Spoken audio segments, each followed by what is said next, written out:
Welcome to the Nick and Matt Show, bringing the player interviews you want to hear and the hot topics you want to discuss. Recording live in studio, here's Nick and Matt.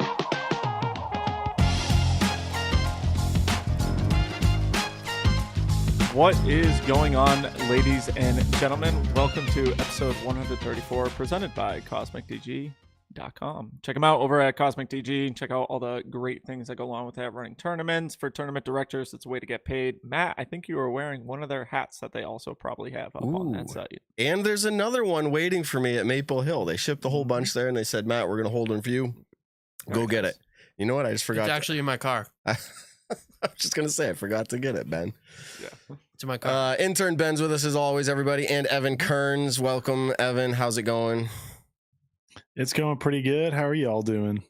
Good. You know, work days and all that. I'm sure we all know the feeling, but we're here to talk disc golf. I'm pretty excited about it. No promises, everybody, but Gannon Buhr loves our show and he wants to come on. If you remember the last time or two times, I don't know, he's been on a handful of times through the mountains or the hills of Texas. There's no mountains in Texas. It was something like that. And every time they'd go down a hill, they'd cut out and he'd join so many times. He just texted me and said, we're in the mountains of South Carolina? I'm not sure. Yeah. Going to Champions Cup. Anyways, it may or may not work out is my point. Don't hold your breath. We're not holding ours, although he's going to give it a go. So we'll try that in about 20 minutes or maybe push it back an hour. We'll see.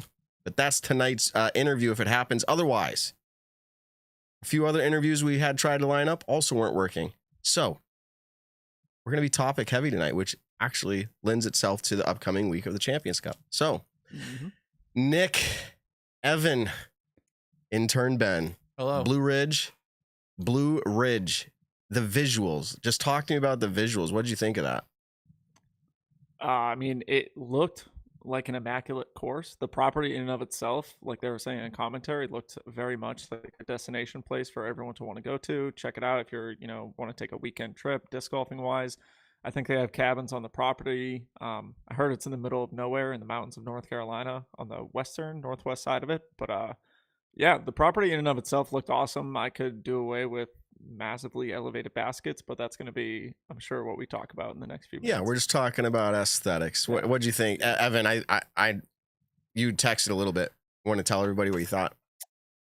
Yeah, I mean, to set the baseline, this course is amazing. Like Nick was saying, the mountains, the boulders apparently came from like thunderstorms that rolled down the hill. I always thought they got moved by glaciers, but I don't know, the more you know. But the creek on this property, I might go out on a limb and say that's the best creek we see in all of disc golf. Borderline river. I mean, with how the weather is in springtime with the rushing river, it was beautiful, and they had a lot of holes that used the creek really, really well. And the property as a whole looked fantastic. It's a converted ball golf course. If you did not know that, if you watched the coverage, I'm sure you could tell. But it's a great property that I think overall has done a really good job turning into a spectacular disc golf course. They have 3 courses on the property, I believe, 2 that were used, 1 for MPO, 1 for FPO, and then they had a third, I think it was more of a pitch and putt beginner course that they used for a warm-up area for the players. Very, very cool. This is what we dream of. This is what we want disc golf to get to, and we've seen it. And like Nick said, we're going to talk about a few of the things that we wish they did better, but I will at least say I set the baseline that it is so good that it's not a complaint, but I do want them to strive to be the best course possible because this course has the possibility to be the number 1. I was just going to say, Evan, you said it seems pretty obvious, or you could probably tell it was a ball golf course previously. And I'm just going to tell you, without having known that, I would not have instinctually said that. Like, I mean, yes, there are indicators, but in a general sense, the property shapes up wonderfully for disc golf. Ben, did you get to watch it at all? Yes, indeed. I did get to watch it. I watched a good amount of the last round, mostly, and with the lightning delay, that was unfortunate. But I'm glad they got to finish, and because we got a new winner. That's right. And so, without spoiling, Evan, take it away. Without spoiling, no, I am going to spoil. I'm going to say it right now. Well, we mentioned Gannon Buhr is trying to get on the show, and that's because he did indeed win. He won from the chase card. We also saw Kristin Tattar take it home from the lead card in FPO. She was leading leading by a lot going into the final round. I don't know where I was going with that. And then went on to win by 9 strokes. That's tied for the second highest silver margin of victory ever. And Kristin Tattar's best silver margin of victory ever, not her best ever from all tour events, but from silver indeed. Getting back to Gannon Buhr, he was on the chase car going into the final round. He takes it over Bradley Williams, who was leading going into the final round. And I think a lot of people will have questions on how he played the last 2 holes. He was down a few strokes, on a different card than Gannon Buhr. So the scores were, kind of changing as holes were finished out. But he played it very conservatively on both 17 and 18. While a torrential downpour started coming down on the course. Gannon Buhr was in the clubhouse. The rain just let loose, and Bradley decided to play it safe. If you did not watch the coverage, 17 and 18 were brutal holes. Brutal to score, I should say. The OB very close to the basket on 17, and then 18 played as a stroke and distance, like sliver of an island that you had to get to. And both times Bradley played it very safe. People were trying to guess his game, and I don't think we still know to this day what his game plan was going into those last 2 holes. If he was going for the win, if he was going for position, if he thought it wasn't worth going for the win, so he'd rather get solo second. There will be a lot of questions there that maybe we'll dive into or we'll hear about in the future. Other notable finishes: Calvin Heimburg finishes he finished fourth. Excuse me. He misses the podium, but does secure a top 5 finish. That makes 8 straight top 5 finishes for Calvin Heimburg. That's the best top 5 streak in MPO on tour since Calvin Heimburg did so a few years back. A 12 event streak that he had famously just a couple years back, as I was saying. Isaac Robinson rounded out the top 5 with Kyle Klein also on the podium. I skipped over him. I'm all over the place today. Wild tournament. In FPO, Sarah Hokum takes down the second spot, but Hannah Wynn, we talked about her last week. We were trying to pronounce her name, and we think we settled on it, but she gets her first ever Disc Golf Pro Tour podium with this finish at Blue Ridge. Woo! Yeah, and she was lined up. In all seriousness, like, we have these conversations back and forth with the players, and we try to get interesting storylines and good moments, and lined up, and then the reality of their location of where they're staying has no Wi-Fi, no cell service, and so that's what it is. So that's that. But congratulations to her. That was exciting to see for sure. One last thing, I know we were just talking about Calvin Heimburg a little bit, and Evan, you can fact check me if I am wrong, but Calvin at the moment is tied for being the highest rated player in the world. And I know we don't talk about ratings too much. We haven't dived deep into them in a hot minute, but I would assume this is probably the first time ever that Calvin Heimburg is tied for the number 1 spot in the ratings wise at 1046 right now. That is excluding Manabu Kajiyama, I'm assuming. I just went on PDGA and I didn't see his name pop up. Is he the highest rated? I know there's always things about what year you choose. If I just go to the players, I see. When I'm looking at it right now, there's actually at 1046. Yeah, Manabu's at 1051. There's also another player with an expired membership, so they don't show the player rating, but should be higher. Matthew Kelly. I feel like I mentioned his name like a couple months back when we were talking about Manabu jumping up to number 1. But yeah, you can say highest active member in the United States if you want, but it is a little tricky. Of course, I mean, everyone will have their thoughts on player ratings. Manabu doesn't even pop up right now for me. If I go to PDGA.com/players, that's where I'm finding it. Yeah, no, where I'm on it, I just went onto the statistics and clicked rating, go to the top of it, and I have Paul and Calvin, Ricky, Eagle, Gannon, but I have no filters on. But when I look up Manabu, it does say he's 1051. So who knows? Anyways, everybody take what I just said and completely erase it from your memories. How about that? We'll bring up the topic again later, Nick, and you can look smart. Teaching moment here for Nick and anyone else looking at this. If you go to PDGA player statistics, those are by year. So it auto selects 2023. I would assume Manabu has not played an event in 2023, so he does not appear on that list. Played one event. Well, then I don't know why he comes on the list. So I have no answers. Yeah, 2023. He's played. Oh, all right. Never mind. It was the National Doubles Championships. Yeah, that makes sense. All right. Yeah, so all right, single we're stroke player or something. Manabu's the highest rated player in the world. But hey, I'll go Love to see it. for something that I do know about. But the Statmando official rankings, we have a new number one in the world. Yeah, it is a 24-month ranking system. I've posted a lot about it on social media lately to kind of clarify between this and a power rankings. But this is a stable, long-term ranking system.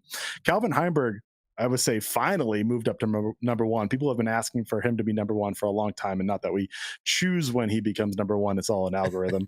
But he jumps into number one for the first time ever in his career, and he becomes the first player to be number one in the world besides Paul McBeth or Ricky Wysocki in over a decade.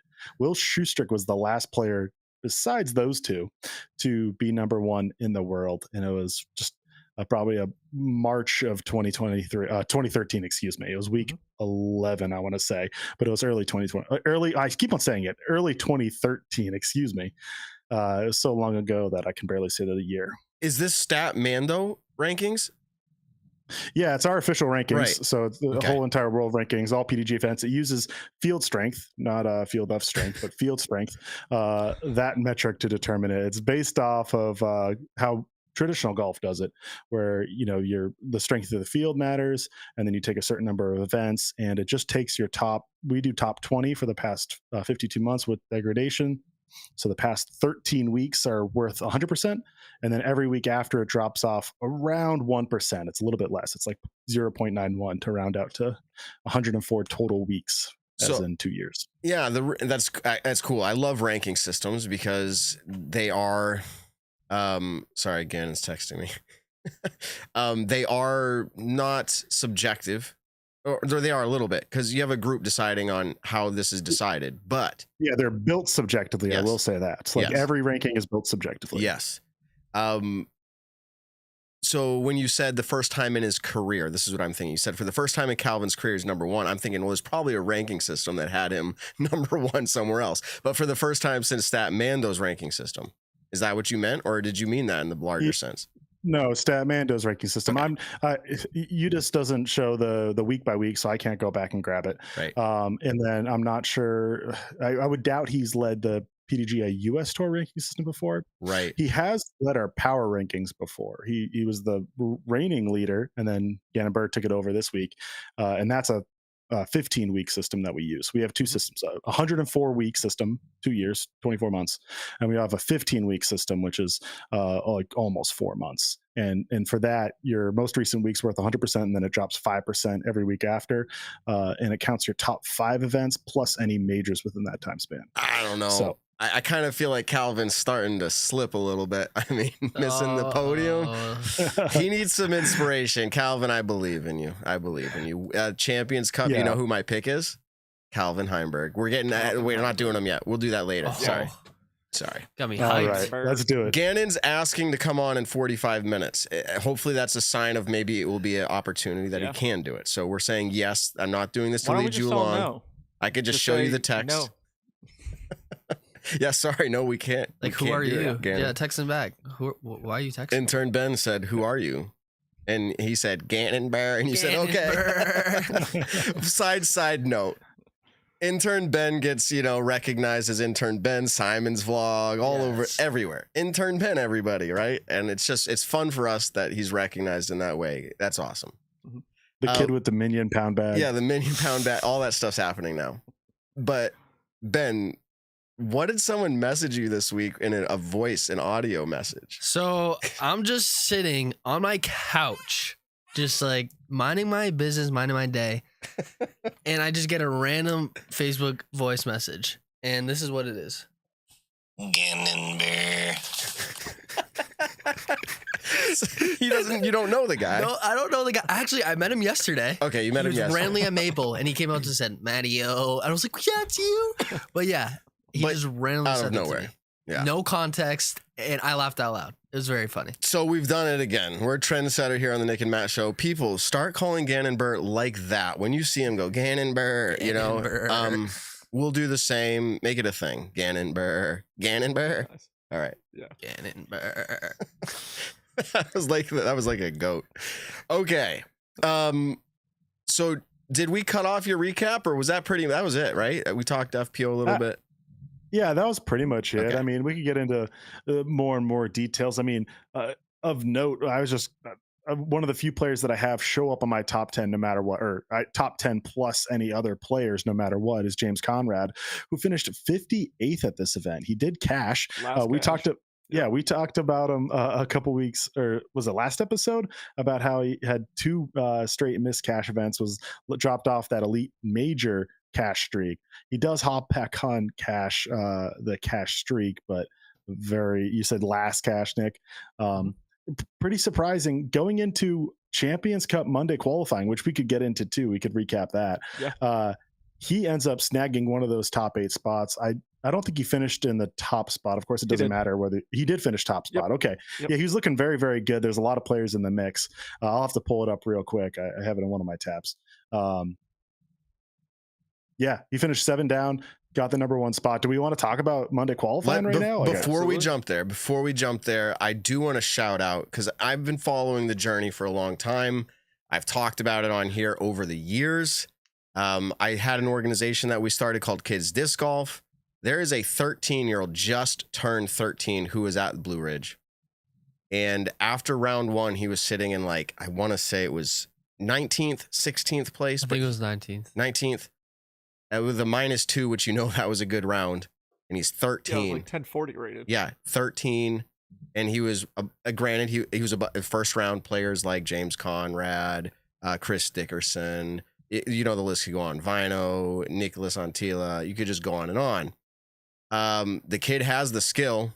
Congratulations to him. His first ever Disc Golf Pro Tour event. To come out that way, it didn't finish the way that maybe he had dreams of finishing, but he didn't want to come in last, and he accomplished that. It's a really tough course. Congratulations to him. Wyatt Mahoney, everybody. Follow that guy. He's doing great things out there. All right. So, yeah, I mean, we have got a lot of topics. So let's move. Yeah, let's go over. Let's talk about not like our picks for the Champions Cup, but let's talk about, the play-in here. What happened? Who didn't make it? Who did make it to the Champions Cup?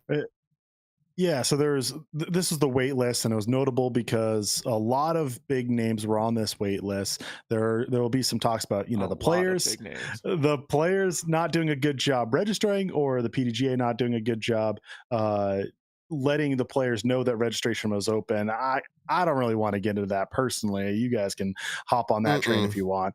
But there were 20 players in MPO going for the Monday qualification to get 8 spots. There were 5 FPO women going for 4 spots. I'll clear that up real quick. All 5 actually got in because there ended up being 1 drop. So 4 out of the 5 did qualify, and then the 5th one, Leosin and Ginny, did get in anyways because another player had to drop. So as exciting as that qualification was, it ended up not meaning anything. On the MPO side, we saw the people who qualified: James Conrad, Chandler Fry, Aaron Gossage, Nate Perkins, Matt Dollar, Dylan Horst, Tim Barham, Andrew Presnell. All very good players, and a lot of notable names there, including James Conrad, World Championship and USDGC winner. Players who ended up missing this cut and are not in the Champions Cup: Garrett Gerthy, Ezra Aderhold, Kevin Jones, Andrew Marweed, Noah Meinsma, Luke Humphreys, Austin Hannum, Zach Arlinghouse. A lot of very good players. I think the notable ones that stick out to me are Kevin Jones and Ezra Aderhold and Andrew Marweed. Kevin Jones plays every single major he can. The last time he missed a MPO major was 2018 Kona Piche. He played he went over to Europe twice. He played every other major possible. And then he unfortunately has to miss this one. Ezra Aderhold tries to play almost every single tour event. The last time he missed back-to-back Disc Golf Pro Tour season events. Of course, this is a PDGA major, but you have to go back to 2021 when there was Stafford Open and Delaware Disc Golf Challenge back to back, being an NT for the Delaware. But he doesn't miss a lot of events. He tries to play every event possible, but he won't be playing in Champions Cup. Of course, Andrew Marweed, known as a woods assassin, great putter, he will not be playing in it as well. Qualifying was incredibly exciting to me, following on scores. It was one of those things where I wish we had live coverage of it, but it's probably going to be a one-off, and I'm sure the DGN team is traveling all the way from North Carolina down to Georgia, so it just wasn't possible, but would have been really cool. Yeah, I think, believe it or not, following live scoring, Ben, I know. We're working on multiple Studio things at the mode. same times. Following live scoring is enjoyable to me. Mm-hmm. I like watching it. Fantasy football, I don't watch every single throw. I like watching that. So I agree with you, Evan. Watching play-ins and Monday qualifiers like USDGC, and now obviously here at Champions Cup, it's a good time. Mm-hmm. I think it's crazy that some of these players aren't making it in. I know you said you don't want to talk much about it, Evan, and just because it's been talked about a lot. Yeah, I don't have much to say about that either, but like seeing like Kevin Jones and others not making it into this event, Ezra, interesting, unfortunate. Nick, you have any other thoughts on the qualifier? I want to shout out my buddy Dylan Horst. He beat me in a playoff last year at the Capital Discs Open, and we've been friends for, I don't know, probably about a year now. I saw him a couple weeks ago, but he did qualify for the event. He shot 4 down, so I just want to shout him out really quick. Matt Dollar, who, is kind of a OG player in the sport. He plays in MP40 a lot now. He qualified for it. Nate Perkins, who you've seen on the course doing commentary, and then off the course, also in the booth doing commentary. He's in it. So, I mean, a lot of great players still in it. I feel kind of bad for the, top 50 players in the world who aren't playing this major, but then at the same time, you can't 100% feel bad because there's an easy process of signing up for tournaments, and they missed that process, and it is what it is at that point. Here's an interesting thought. Anybody see that the PDGA is requiring identity verification for majors? Have you heard that yet? No. I heard rumblings of that, and if you have more information, Matt, I want to hear about it. Okay. Oh, sit tight. Our screen's just reset here. This happens every now and then when I do stupid things like hit a power button on my TV. Oh, baby. Okay. I will talk more about it, but if you saw what was happening right now, you would want to cry. Hold on. Okay, we can see. Unreal, guys. I apologize for this jumpiness of this live show, but we're still going. It's just a lot of screen craziness. So here's your more information, Evan. I should say I read through it, but I can't remember if it's this year, but I'm pretty sure it is as of this major. I'm pretty sure it's as of this major, and I'll tell you why I think that. But the PDGA is requiring some form of verification of your identity, for the reason being, right now, I could sign up as a 14-year-old boy. And I mean that with just like all lightness when I'm saying that. Like I could do that, and there's no way currently that they are trying to prove that. Now, obviously I have a beard. That was a stupid take. But my 13-year-old, for instance, he could sign up in the 12 and under, right? And nobody, how do they know, right? Is he 12 or not? Like parents could lie, kids could lie. In the general sense of disc golf, cool, like whatever. It's not the spirit of the game. Everyone's like, let's be lighthearted about it. But when my brother and I were running the national title for the junior disc golf, U.S. junior disc golf championship, we had that same thought in our head. Like, let's make this legit. It's a major status. Let's run it that way. Let's make sure the players are who they say they are. That's what the PDGA is doing. They're doing it for all majors. So when my kids go out to Junior Worlds this year, when they show up to check in, they have to bring a form of identity. In children's case, most likely it's going to be a birth certificate. It could be a passport. It could be some other form of federal identification, as long as it's on the PDGA's list. It's a list of items that you would see normally for proving who you are. I think it's a needed thing. And I think it's important. I think as our sport gets more eyes on it and exposure, it's going to matter more. I don't think you see any other major sports or anywhere else where they don't have to do this, including, getting off topic, drug testing and everything else. I mean, it's just going to all head that direction to become more official. So that's what I know about it, but that is a thing. So I'm assuming coming into Champions Cup here, players are going to have to prove their identity. I think they can do it with a driver's license. So it's that simple. Gotcha.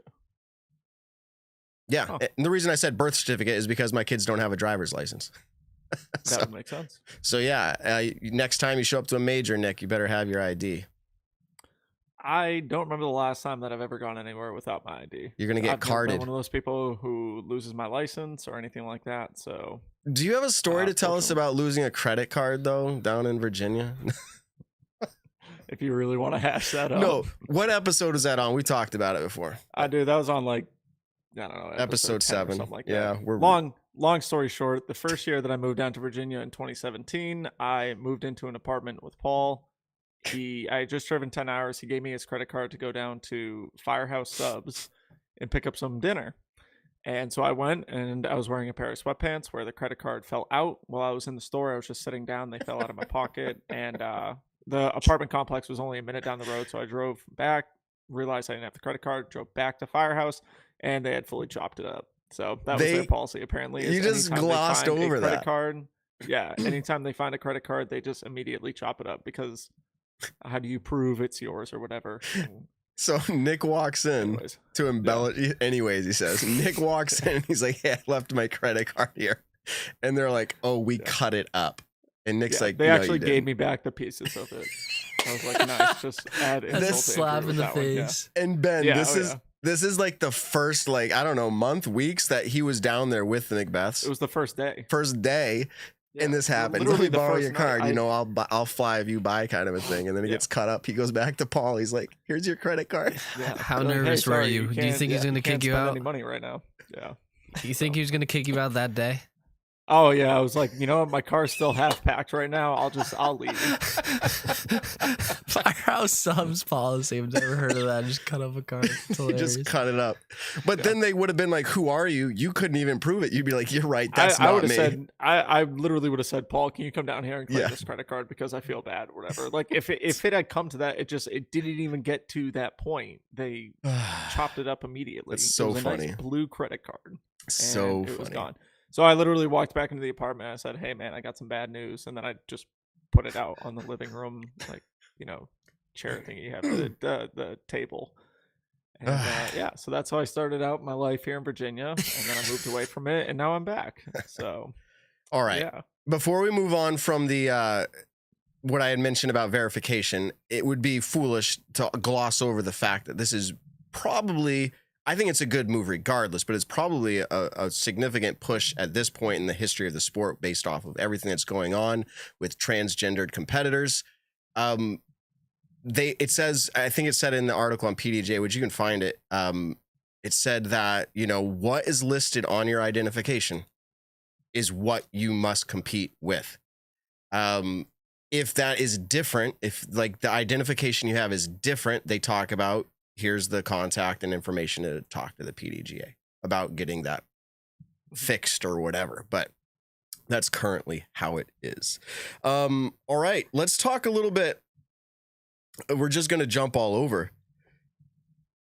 Coming into this event, I was thinking to myself, wow, Own. She was such a large topic of discussion coming out of last season. And coming into this season, it felt like, I don't know, you didn't hear a lot about her. I think we made predictions earlier on in the season, this season. I think we all picked, I don't remember what we all picked for her. We all had different takes on it, but I'm curious. She's playing average, or do you think she's not having the same season as last year? I think with how well she played last year, I think it was going to be tough, especially this stretch of the tour where, we've had a few golf courses already played throughout the year so far. We haven't hit that, Midwest to East Coast swing where the courses, they're open, but they're not nearly as open as an OTB Open or Las Vegas or the Open at Austin. These courses have been. So I think we're going to see kind of Own come into her own within hopefully the No next few pun. events. I think with, Own come into her I own. didn't even think about that. So, anyways, yeah, I think middle of the season to the end of the season is where we will really see her shine. But right now, with the courses being as large as they are, I think that's one of the reasons why we haven't seen her play up to maybe the expectations that we had for her. But that's not to say that she's having a bad season at all. It's just more so it's not as much publicity as what she had last year. Yeah, I think she's playing a little bit. I say a little bit worse than last year. Not as good as maybe a better way to phrase it. But she has three podiums on the Disc Golf Pro Tour right now. She's sitting in fourth place. She's sitting better than Missy Gannon, Paige Pierce, and a few other bigger names. I mean, fourth place is good. That's what the semifinal bye used to be. Of course, now we're moving to a stroke advantage for this Pro Tour championship. But she does have two outside top 10 finishes, which, depending on the event, cannot, I don't want to say not ideal. FPO's getting so much better every single year that a 15th and an 11th, is that really too much to complain about, that those are her two worst finishes on the year? I think it's fine saying that it's not as good of a year as last year, but it's not everything's falling apart and she can't rebound from it. It's still a good season, especially for a player who could be playing FP40 if she wanted to, but she's competing in open women. I think it's incredible. It's still a very good season so far. Her 15th place too was at the Open in Austin, which was a course that a lot of pros had kind of given a bad rap about. It was a longer course on a golf course, and not really. She's not known for her power distance. She has a good forehand, good backhand. She's a phenomenal putter, but she's not, someone who we rave about having big distance like the Kristin Tattars and Paige Pierces and everyone like that. And then her 11th place finishes at the Music City Open, where it was pretty inclement weather, especially for the FPO cards teeing off earlier in the morning, and on somewhat of a bigger course. Not, I don't think, as big as the Open in Austin. It was a little bit flatter. It wasn't insanely elevated out there, but definitely two courses that you don't really think, this is where I'm going to pick Owen Scoggins to win it. So if those are her only two outside of top 10s, then yeah, she is having relatively a great year. And like Evan was just saying, playing better than Missy Gannon, Paige Pierce. Paige hasn't played as many events, don't get me wrong, but we have seen kind of, the up and down of Paige that we, have seen in years past. Yeah, well, we can talk about a lot of different FPO players. And this is the point of this conversation, was not to compare, because we could say the same thing about Missy Gannon. We could say the same thing about a lot of the players, and I think it's an interesting discussion. We're going to move on from it right now, but yeah, Evan, is it a bad thing now in FPO to be 11 through 15th? I used to think was fine, but now I used to think it was not fine, but now it's becoming a place where the competition's so high and so deep that it's like, well, okay. But what about players like Valerie Mandahano? She's not back yet, so. Which that's a whole nother topic in and of itself. I send her a message almost every week, and I got to find a better way to contact her. And I ask about how's her ankle doing, when she coming back. We'll find out at some point.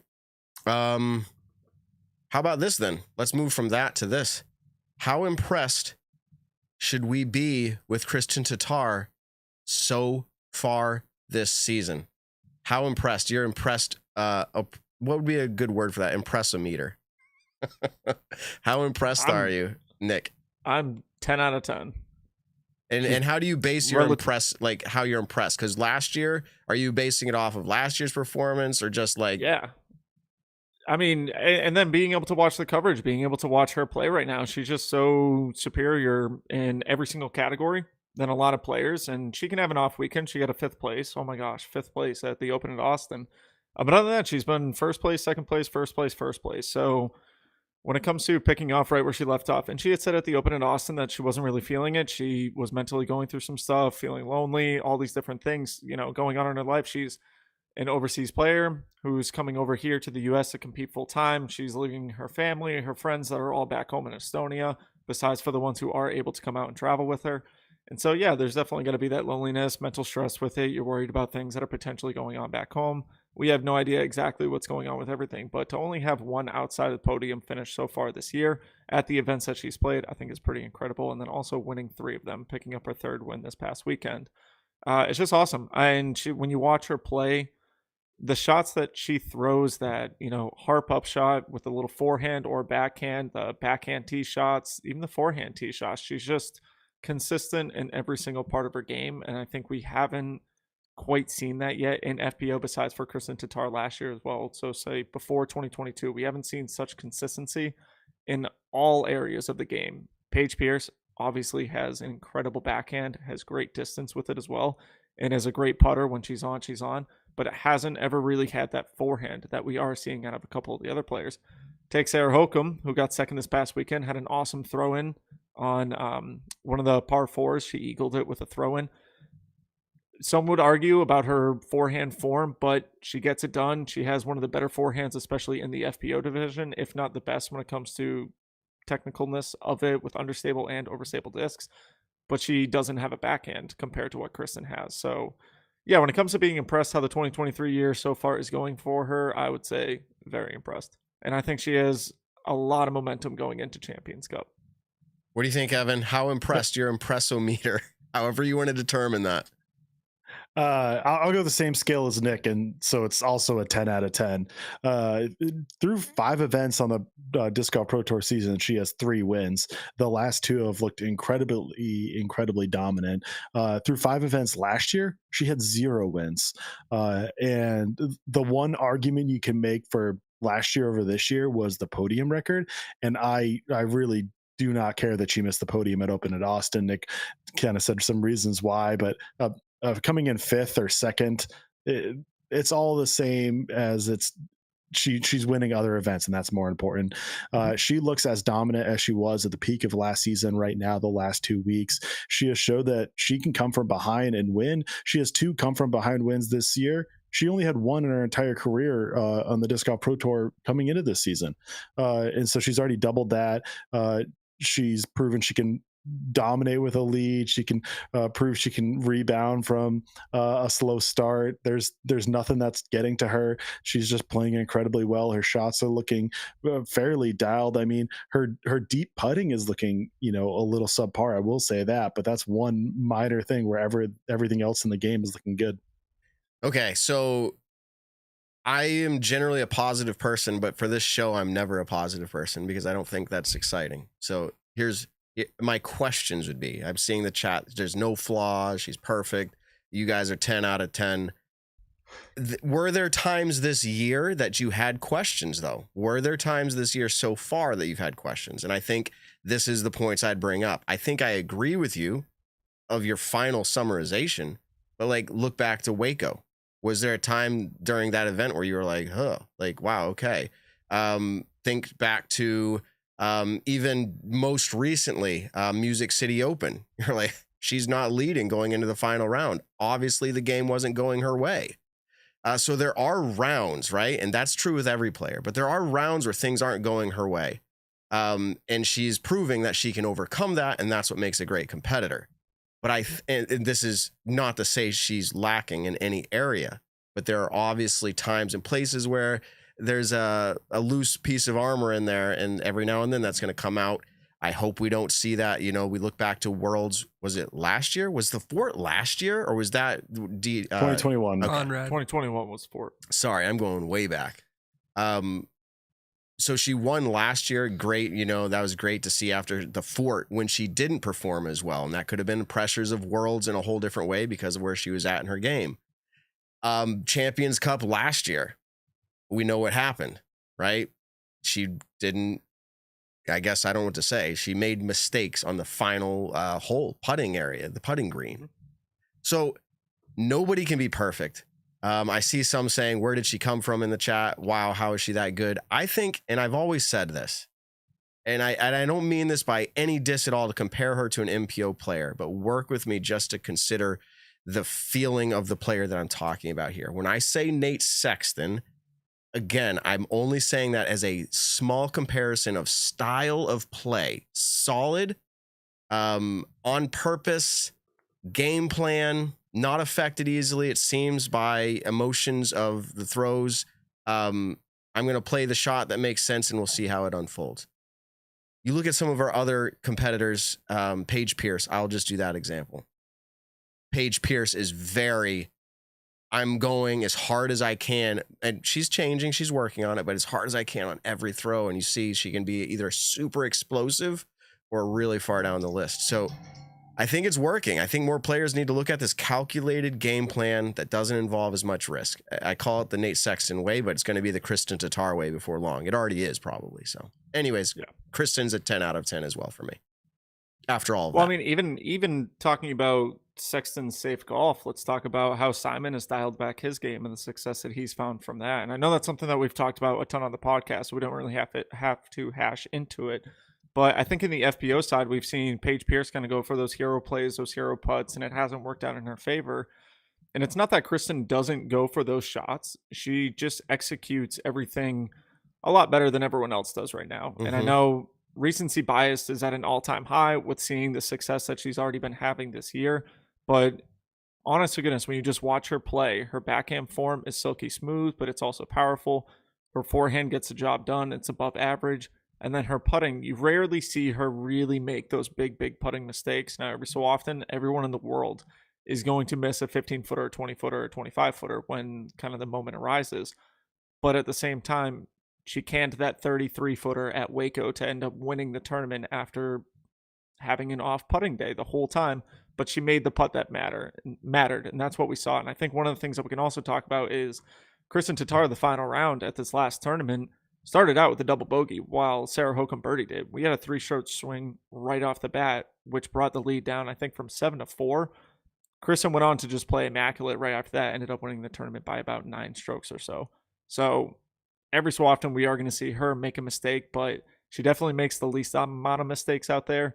And we'll keep saying it. Her consistency is just, I think, far above what everyone else is right now. And I think that's kind of what we're seeing with Gannon Buhr and Calvin Heimberg on the MPO side of things. Their consistency of playing well throughout this year. Gannon has a couple finishes that, obviously he would love to take back, I think in the high 20s or mid 20s. But at the same time, he's almost in contention at every single tournament. It seems like we're trying to get him onto the podcast every single week because of the success that he's having. Same thing with Calvin Heimberg. So here's the short version of what I just said, because I heard what you said, Nick, and I was like, you know what? I think what I was really trying to say is that watch out. Kristin Tattar can do even more and be better by a long shot than she is right now. That's really the point I was making with the antagonist view. Like, I'm going, it doesn't feel like she's firing on all cylinders. Maybe in certain rounds. Like I said, Music City Open, it really started to look that way. But not every round has felt that way. And I'm going, man, if she is really on and she gets all 3 rounds, I mean, we're watching 10-stroke victories right now. Like, it could be even crazier. Anyways, that's all I'm trying to say is there's something to be viewed there from either perspective. All right. How about this? Not to repeat last week's topic and the week before and the week before and the week before, but we have another chase card winner. Mm-hmm. I'll say it one more time and let you guys react to it as well. I think this is going to become a lot more normal. I'm not saying it's going to happen every week, but we're going to expect that we're not just going to look at the top 4 anymore. We're going to look at anybody that is within striking distance, 1, 2, 3, 4 strokes even, and we're going to say, who do you pick? So you guys think that's still going to be accurate for the future?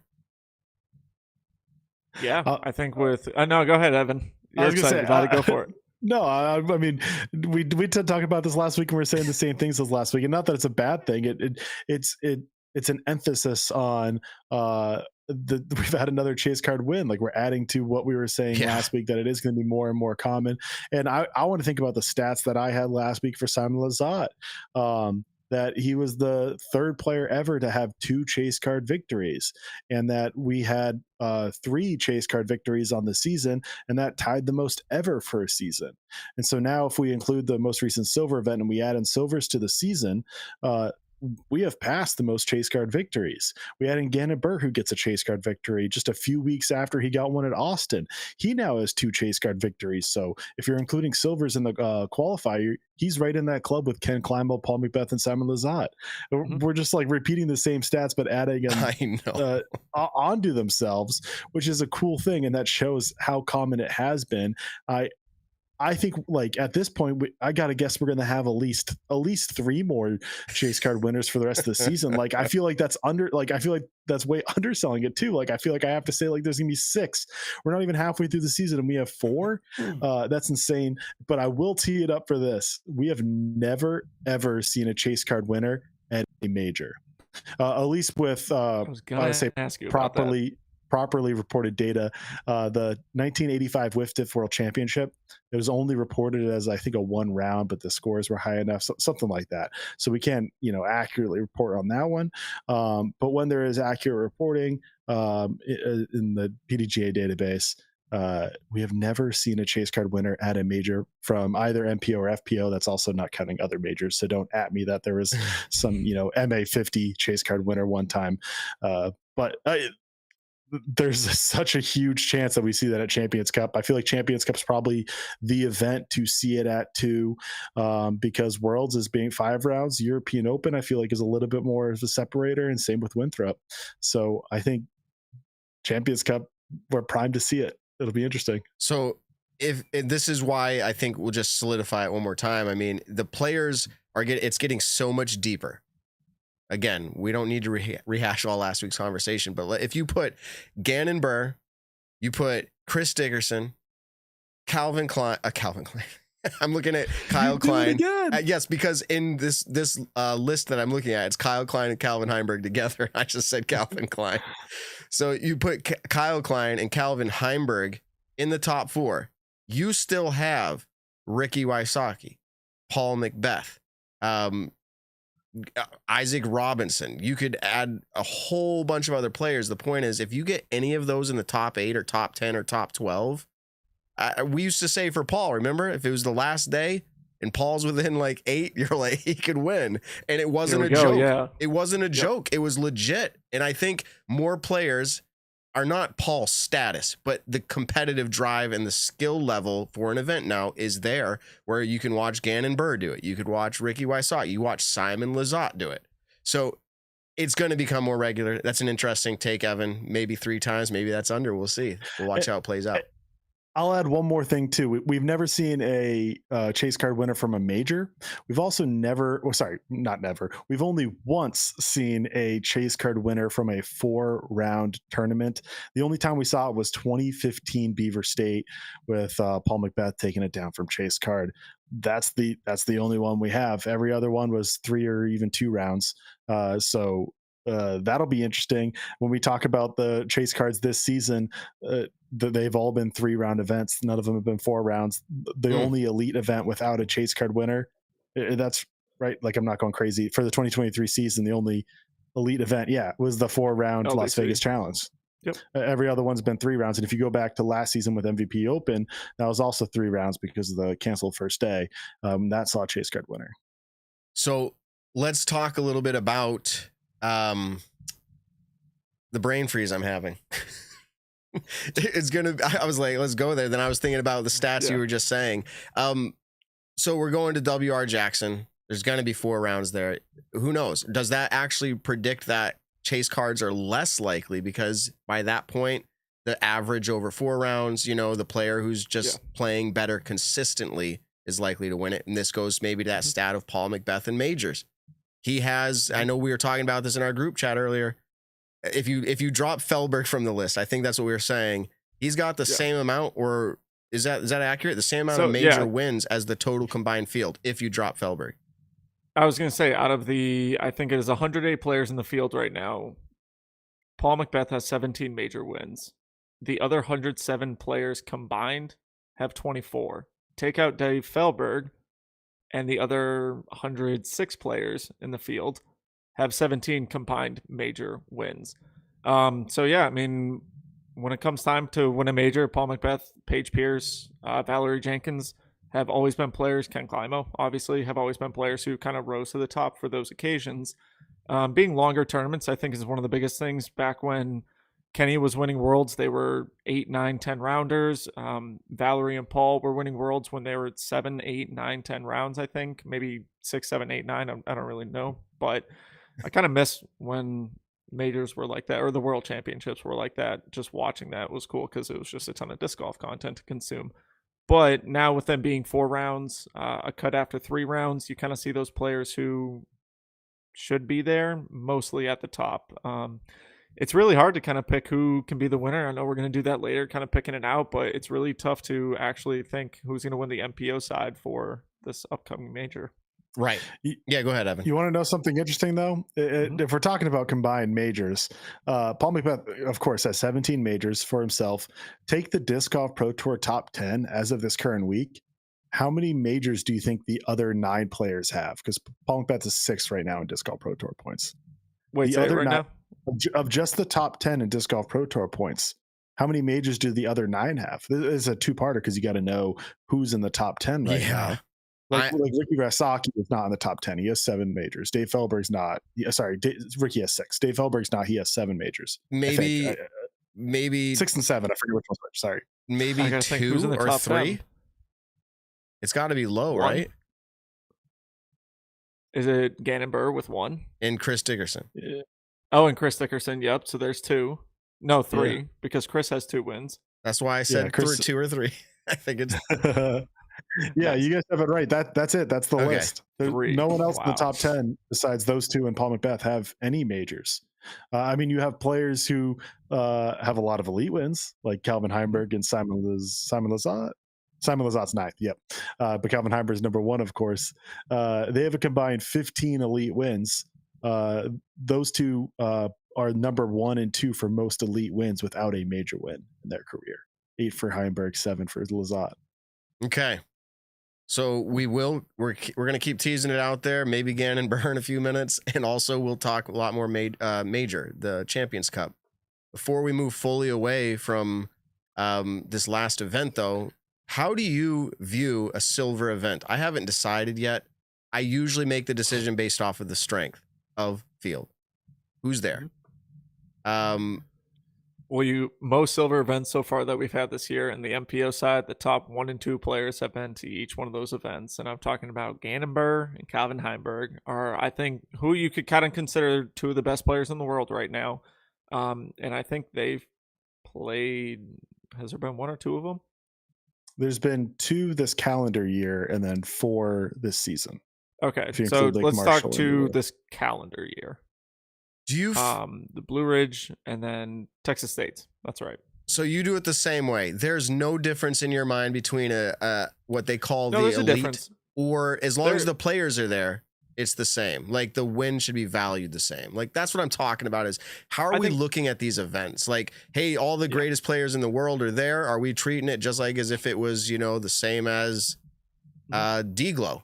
Or are we saying no? It was a good win. Everyone was there, but it's just it's worth less points. Yeah. So let's say James Conrad did not qualify this weekend. James Conrad is a major winner. He's a world champion and a USDGC champion.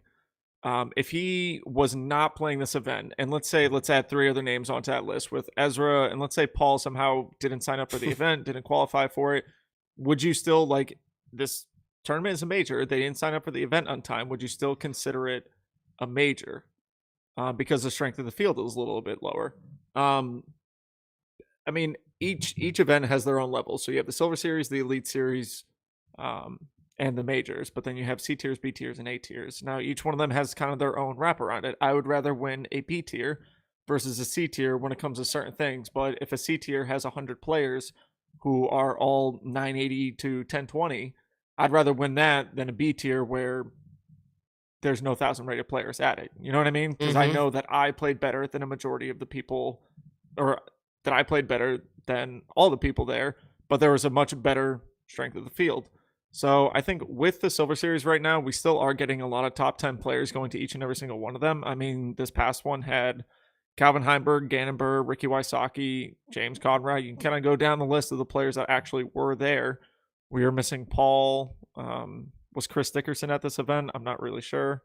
But Silver Series, they're not as big as Elite Series, and I don't think they ever will be. But honestly, we've said it before. That's the point of the Silver Series events. It's to potentially showcase the up-and-comer that's coming out on the road right now. We actually had a lot of up-and-comers doing very well at this event for the first few rounds of it, and then maybe potentially falling off, but a couple of them staying in the top 10 and the top 20, with Gannon Buhr ended up winning it on the MPO side of things.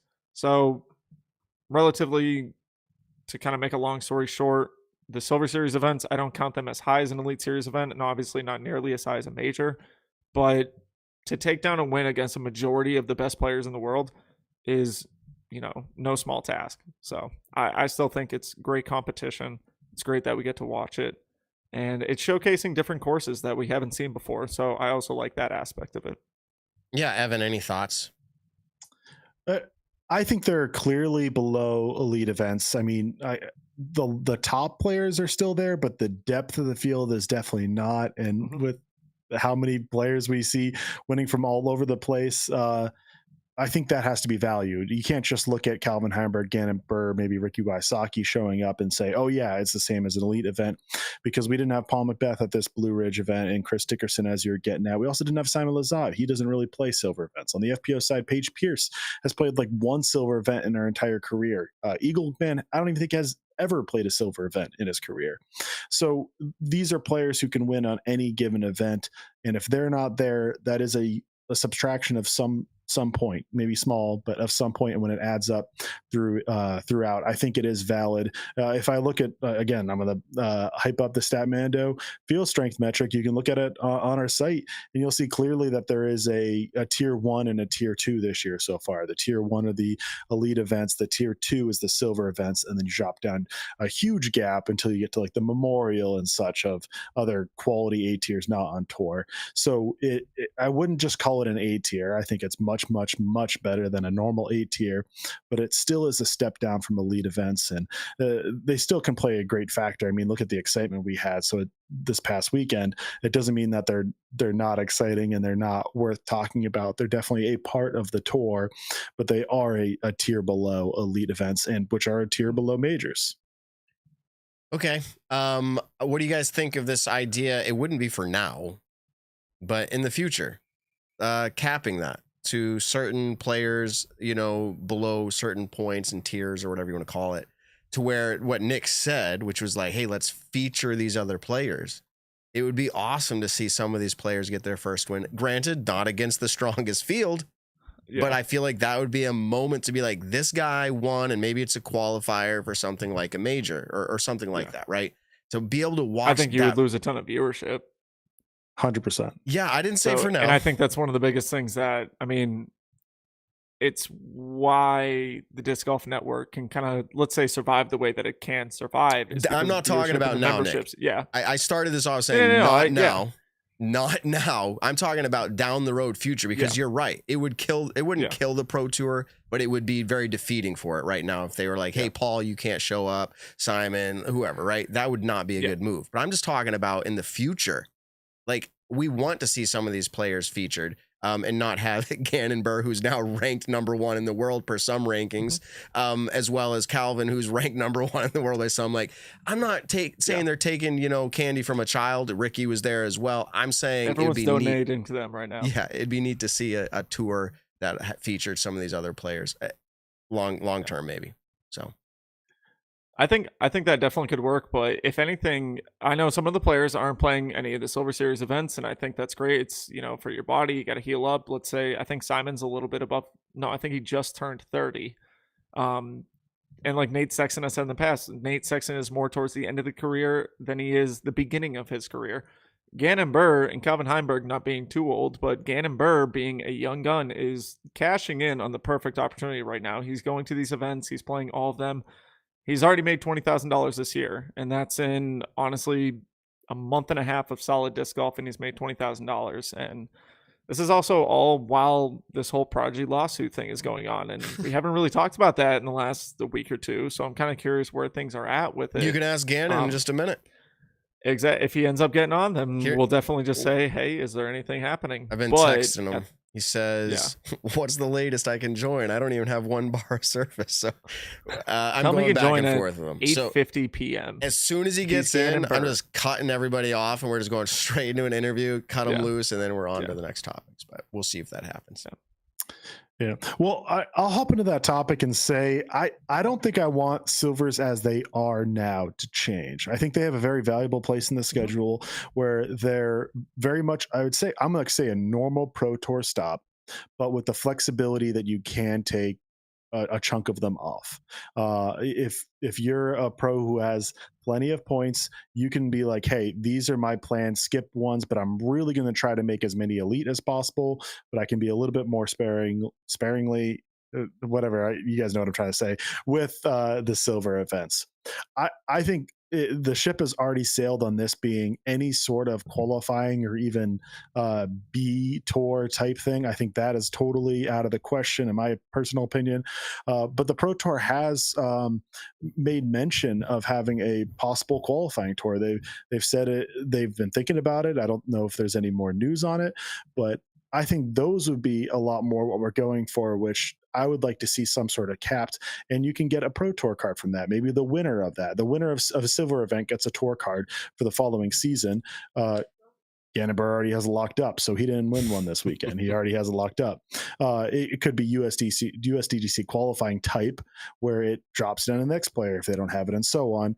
But it would be cool to see qualifying events on off weeks, and maybe a couple throughout the country. We have an off week, and there's 3 throughout the country, and each get a Pro Tour qualifying spot, and it's a really big deal. And maybe there's live coverage or some sort of a few different ones. And if you have a current tour card for the next season, you can't play it because it's only for players without a tour card. Something like that I would find really fascinating. It would want to at least follow along with, maybe not tune in for all 3 rounds of coverage, but for a final 9 type deal, I think that would be really, really cool. Mm-hmm. Cool. Yeah, I just throw these topics at the wall and let people talk about them as they will. There's some of them are good ideas, some of them are bad. But now that it got brought up, Nick, and it's possible Gannon comes on here and maybe we'll get the chance to ask him what's going on, but have your percentages changed from previous weeks, or have they gone up? I feel like mine have gone up, that he's staying with Prodigy for the rest of the season. And I don't have inside information here, and I'm glad I don't, because I can talk freely about it. Have your numbers changed at all? Do you feel like it's getting, like, if he plays Champions Cup as with Prodigy, like, have your percentages gone up? I still think that when the first opportunity arises that, hey, things are settled up, you're happy on your side, we're happy on our side, and you can leave, I think he leaves. But That's what we don't know is what we don't know is whether that's going to happen. I was just gonna say, and we can see that the court cases are still open or closed. But my point is, they're doing the right things, by the way. For what it's worth, Prodigy was looking, for a lot of people, Prodigy was looking pretty tarnished. Like, what are you doing suing a kid? That was that take. Yeah. There's another side that's like, what's this kid doing trying to break a contract? 2 different sides of the same equation, but they're both doing everything they need to do to maintain better public appearance. Like, Prodigy continually promotes him pretty strong, even with his win, and now I think stronger now than they did before. I feel similar. Exactly, Nick. Yeah. Stronger than before, and I feel like Gannon hasn't said a word except even like in all of his posts, like, man, the PA for 4s or 1s or whatever, we're working amazing. You know, like, he's doing his part to shout out the things too. People are confused by this. I don't know if there's much confusion, because I feel like this goes back to my take earlier. Remember I said best case scenario, they figure it out and they work it out. I feel like that's what's happening. I don't know. I could see it either way, but my percentages are increasing that he stays with Prodigy for this season. Closes it out just for the season. So you think, given the opportunity next season, he's gone? Oh yeah, I don't think he'll stick it out. Is that normally would next year have been the year that he could technically leave? Mm-hmm. Okay, so yeah, no matter what, by the beginning of next year, he's gone. Mm-hmm. Here's part of my take. This might be like, I'm trying to read him, and I could be so far off.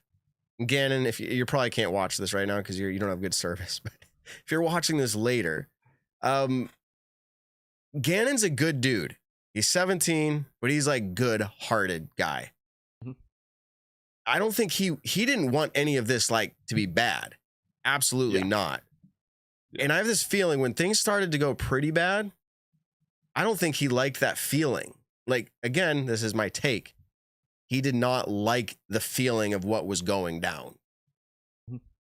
And Prodigy obviously didn't like the feeling either. They did it. That they had. Yeah. But it was like this big bad thing. And I feel like when the dust settled, whether it was a month later or whatever it was, people have got cooler heads now. And they're like, listen, let's figure it out. Like, we're going to give you more money, which we already saw, right? We did see that proposed out there. We're going to give you more money. Now, I know we don't know if that was ever settled or not, but can we get you through this year, Gannon? It will look better for you. You didn't break a contract early. It'll look better for us. We were able to work things out. Anyways, could be way off. Could be way off. Be curious. I don't know if you guys saw this on Facebook, but it went around one of the disc golf groups that comes up on, your follow things or whatever. But someone had said that on Jomez at MCO, they had Gannon Buhr throwing like a Z Metallic Zeus or something like that, like a grayish one.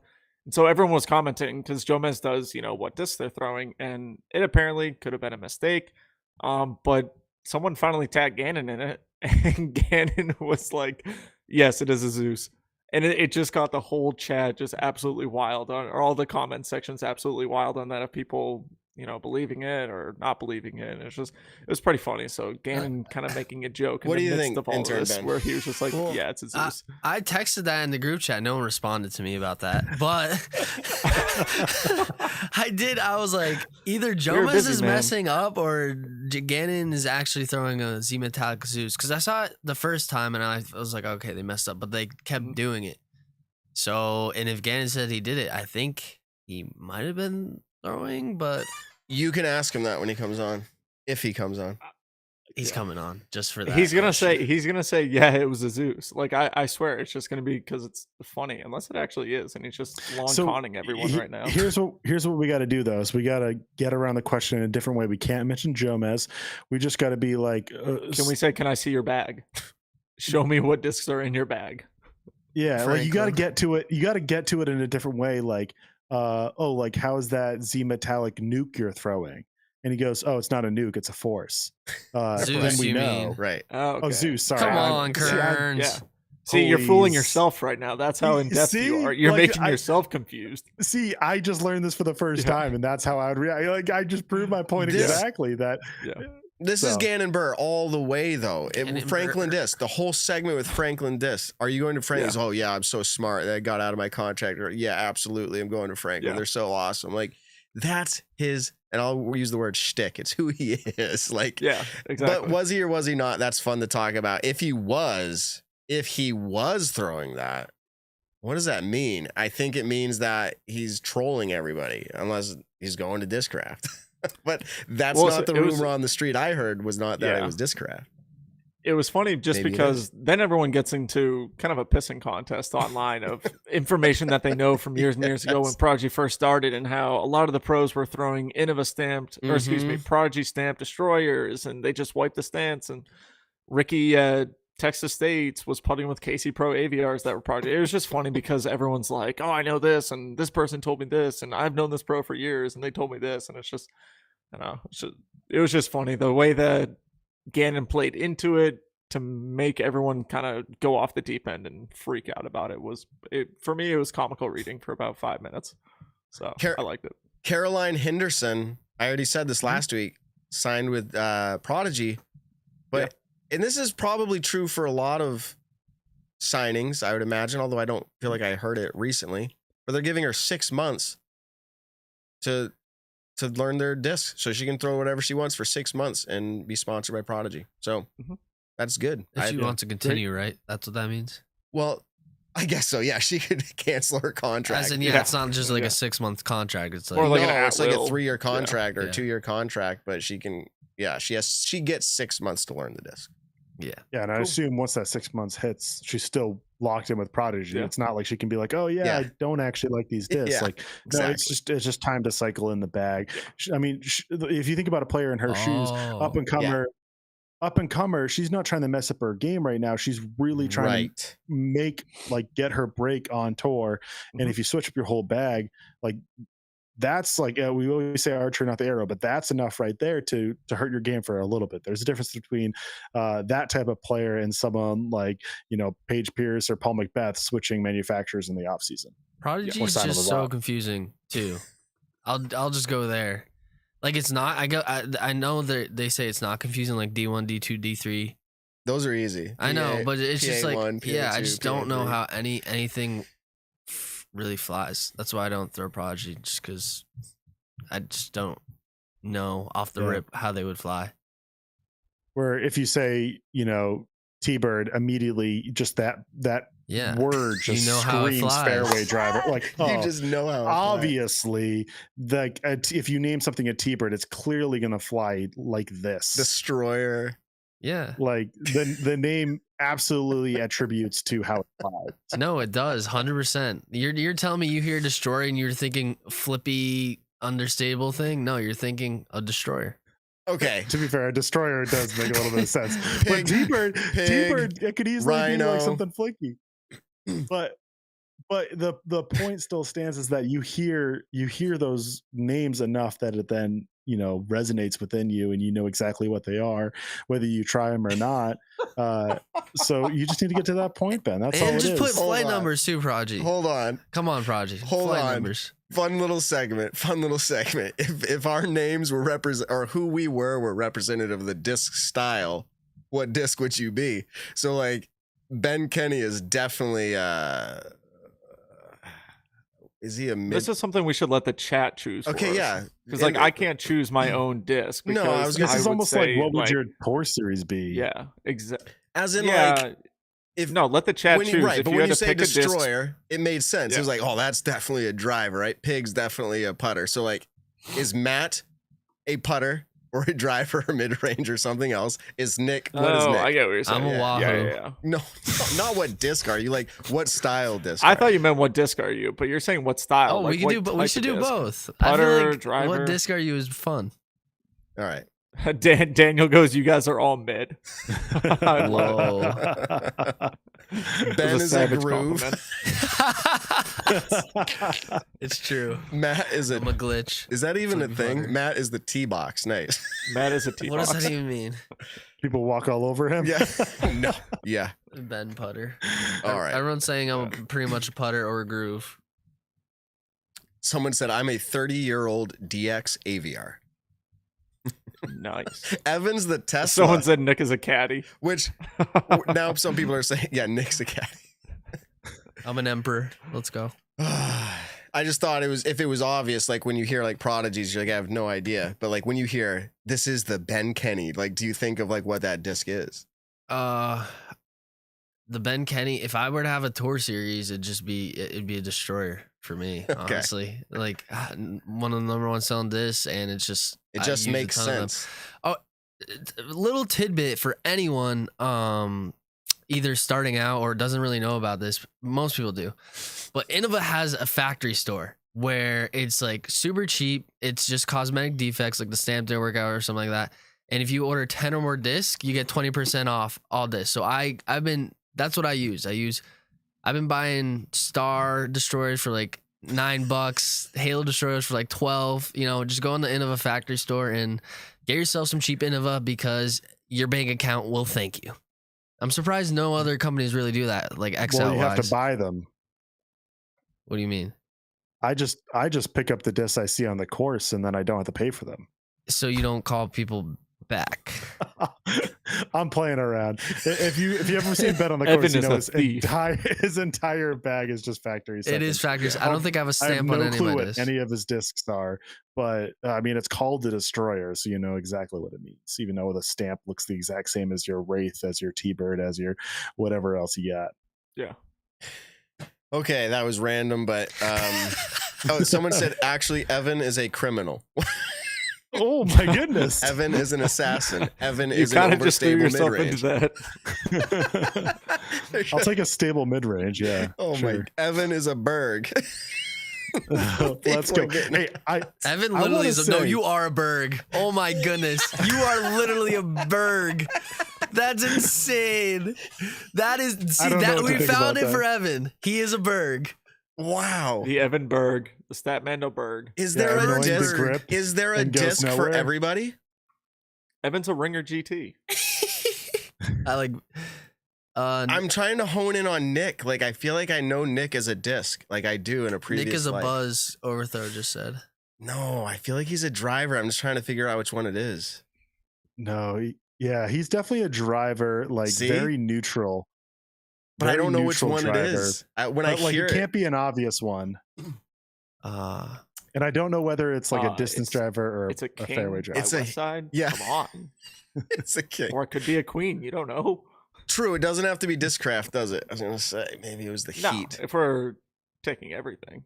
All right, that was funny. That the Berg though, I got to figure out what we all are. The fact that my head just exploded with that one is like, I'm like a little bit. Well, I bought a Berg and then I, to be honest, didn't really like it. So I sold it to found Ben. out it's actually a horrible, disc. Ben would just be like, "Yes, the Kernsberg." Yeah. He just called it the Kernsberg for like a year until he lost it too. Josh and from Overthrow. I'm assuming it's Josh. Overthrow Disc Golf. Matt is a Roadrunner. Is that? Ooh, that's a good one. Okay, Nick, I was wondering if anybody felt that. That's a classic car or a sick TV show. All right, I'll take it. Westy Acre says, Ben Kenny has a factory second T-Bird in my hand right now. See, they're just everywhere. Yeah. All right. I told Gannon Buhr, we've been texting throughout the whole show, and he's like, "How late?" Because I have one bar and I'm in the mountains. I got to cut you off for a second. Yep. Steve only said Nicola Castro is a reactor. I just found that hilarious, to be honest. Oh, that is funny. Dude, the groups of chat, sometimes the chat is always the bomb. But I mean, like, sometimes you guys are fire with these amazing comments. We love it. Thank you very much. Makes us laugh. Just not the YouTube ones. The YouTube ones hurt our feelings sometimes. No, the live chats are good.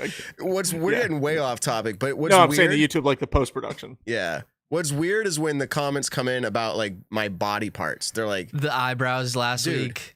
I'm like, people are like literally commenting on my body, which is really interesting. I'm kind of flattered, but it's like, how much does the rent cost for your eyebrows on your forehead? And the beard. The beard is a huge thing. People talk about your beard all the time. All right. And that's positive, I'd They're say. fascinated. Sure. Positive, negative. It's all good press in some way. All right. Matt, you might have topics. What's up with Gannon? So I was just going to say, Gannon, we're stringing this out as long as we can. He's like, what's the latest? And I said the latest is 25 minutes from right now that he could come on and he would say hi to us. If it goes that late, it goes that late. If it doesn't, I'm sorry. We tried. We've been texting and trying to make it work. We could just text him our interview questions. Or have him call us. He says he has one bar. Or he just wins a major and then we get him on next week. I know. Well, it's going to be that way anyways, just every week. So here's another topic. You ready? James Proctor. What? Yeah. What kind of disc is he? You know, like he's doing incredible. Yes. Yeah. Very sharp. Incredible. This year, I am blown away where I'm like, if he performed at this level all year, is he not top 10 for sure? Like, absolutely. Oh, yeah. Absolutely. Absolutely. Absolutely. I think 100% he'll bust into the top 10 this year. They were kind of saying it on coverage this past weekend where James Proctor has been a solid 10-20 player out in the California, Washington, Oregon area, kind of going up and down the West Coast, has been a solid player for a number of years. We've actually had him on the podcast before. If you want to get to know him a little bit more, check out that previous episode that we have done with him. Finally quit his full-time job to pursue touring full-time.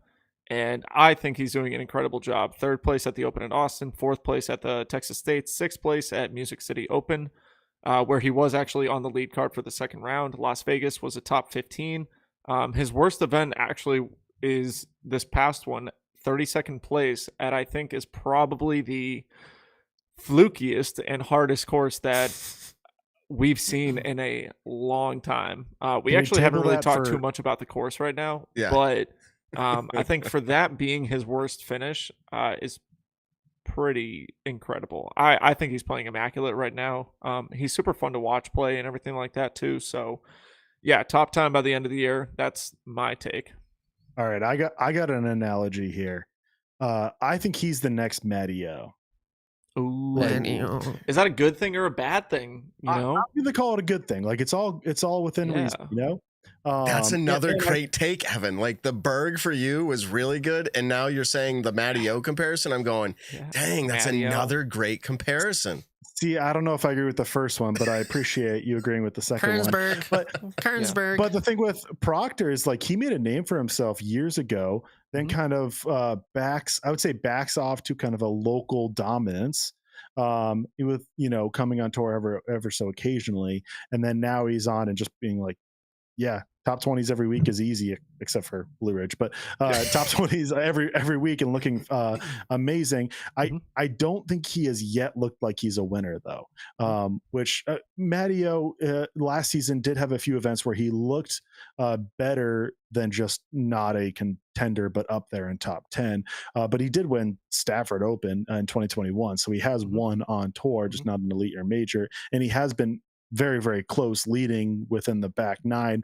I can't remember where, but there was definitely an event where he was leading in the back nine, or at least in contention to win and just didn't close it out. So, but I think it's a pretty fair comparison, and I think Proctor's going to be around in the top 20. And I always say this in disc golf is like momentum's the most important thing from event to event. If someone plays well, they're probably going to play well again. We don't see a ton of like roller coaster seasons for players. It's usually a couple top 20s here, and then you slowly fall off and you're outside the top 20 or top 40, and then you're back in, or you're in all year. And we see a lot of those trends, and he's been having a good trend, so I think it's going to continue.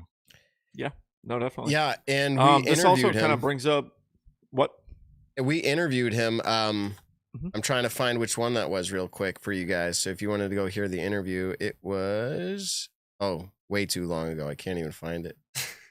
I'll figure it out. What were you going to say, Nick? It was last year at some point. Yeah, I'll look it up. What were you going to say, Nick? Oh, I was going to say this kind of brings up the topic, and we don't have to dive too far into it, but open bag concept. We're seeing Eric Oakley kind of playing with a couple different manufacturers. He's got Infinite Discs, Clash Discs, and Thought Space Athletics. Same thing with James Proctor. There's a lot of players. Drew Gibson has been notable for being, one of the kind of pioneers in a big open bag sponsorship. So we're seeing that come into the sport right now. So curiosity, when you have the freedom to throw whatever you want, you kind of find the happy medium of what you really do like, and, stuff that you don't have to throw anymore. So is that going to be kind of the next step in a lot of disc golfers? I don't think the money will ever be the same from an open bag sponsorship as a disc manufacturer could give you. But at the same time, this potentially opens up, avenues for players to shine a little bit more. Yeah, all right. Well, we got special breaking news, everybody. We're going to get to that topic in a minute. We're just welcoming right to the show because he's here right now, everybody. Gannon Buhr. Gannon Buhr. Gannon Buhr. Quality actually looks decent. Okay, good. Hey, has anybody come up to you, Gannon, at any point since your interviews on the Nick and Matt show and went, Gannon Buhr? No, not yet. Not once yet. Dude. We're calling Not to the enough disc people are golf watching world. the show.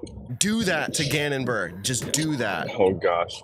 If you I'm see gonna him get in Georgia. a couple at least then. Yeah. Dude, somebody messaged intern Ben this week out of nowhere. Just a voice audio message that said, Gannon Buhr. That was it. You never met him before. So So dumb. sorry we started. So anyways, hey, we got you on for an interview. We need to talk. Actual interview while we have good service with you. Congratulations winning this past Silver Series event. Tell us about it. Yeah, I'm going downhill again.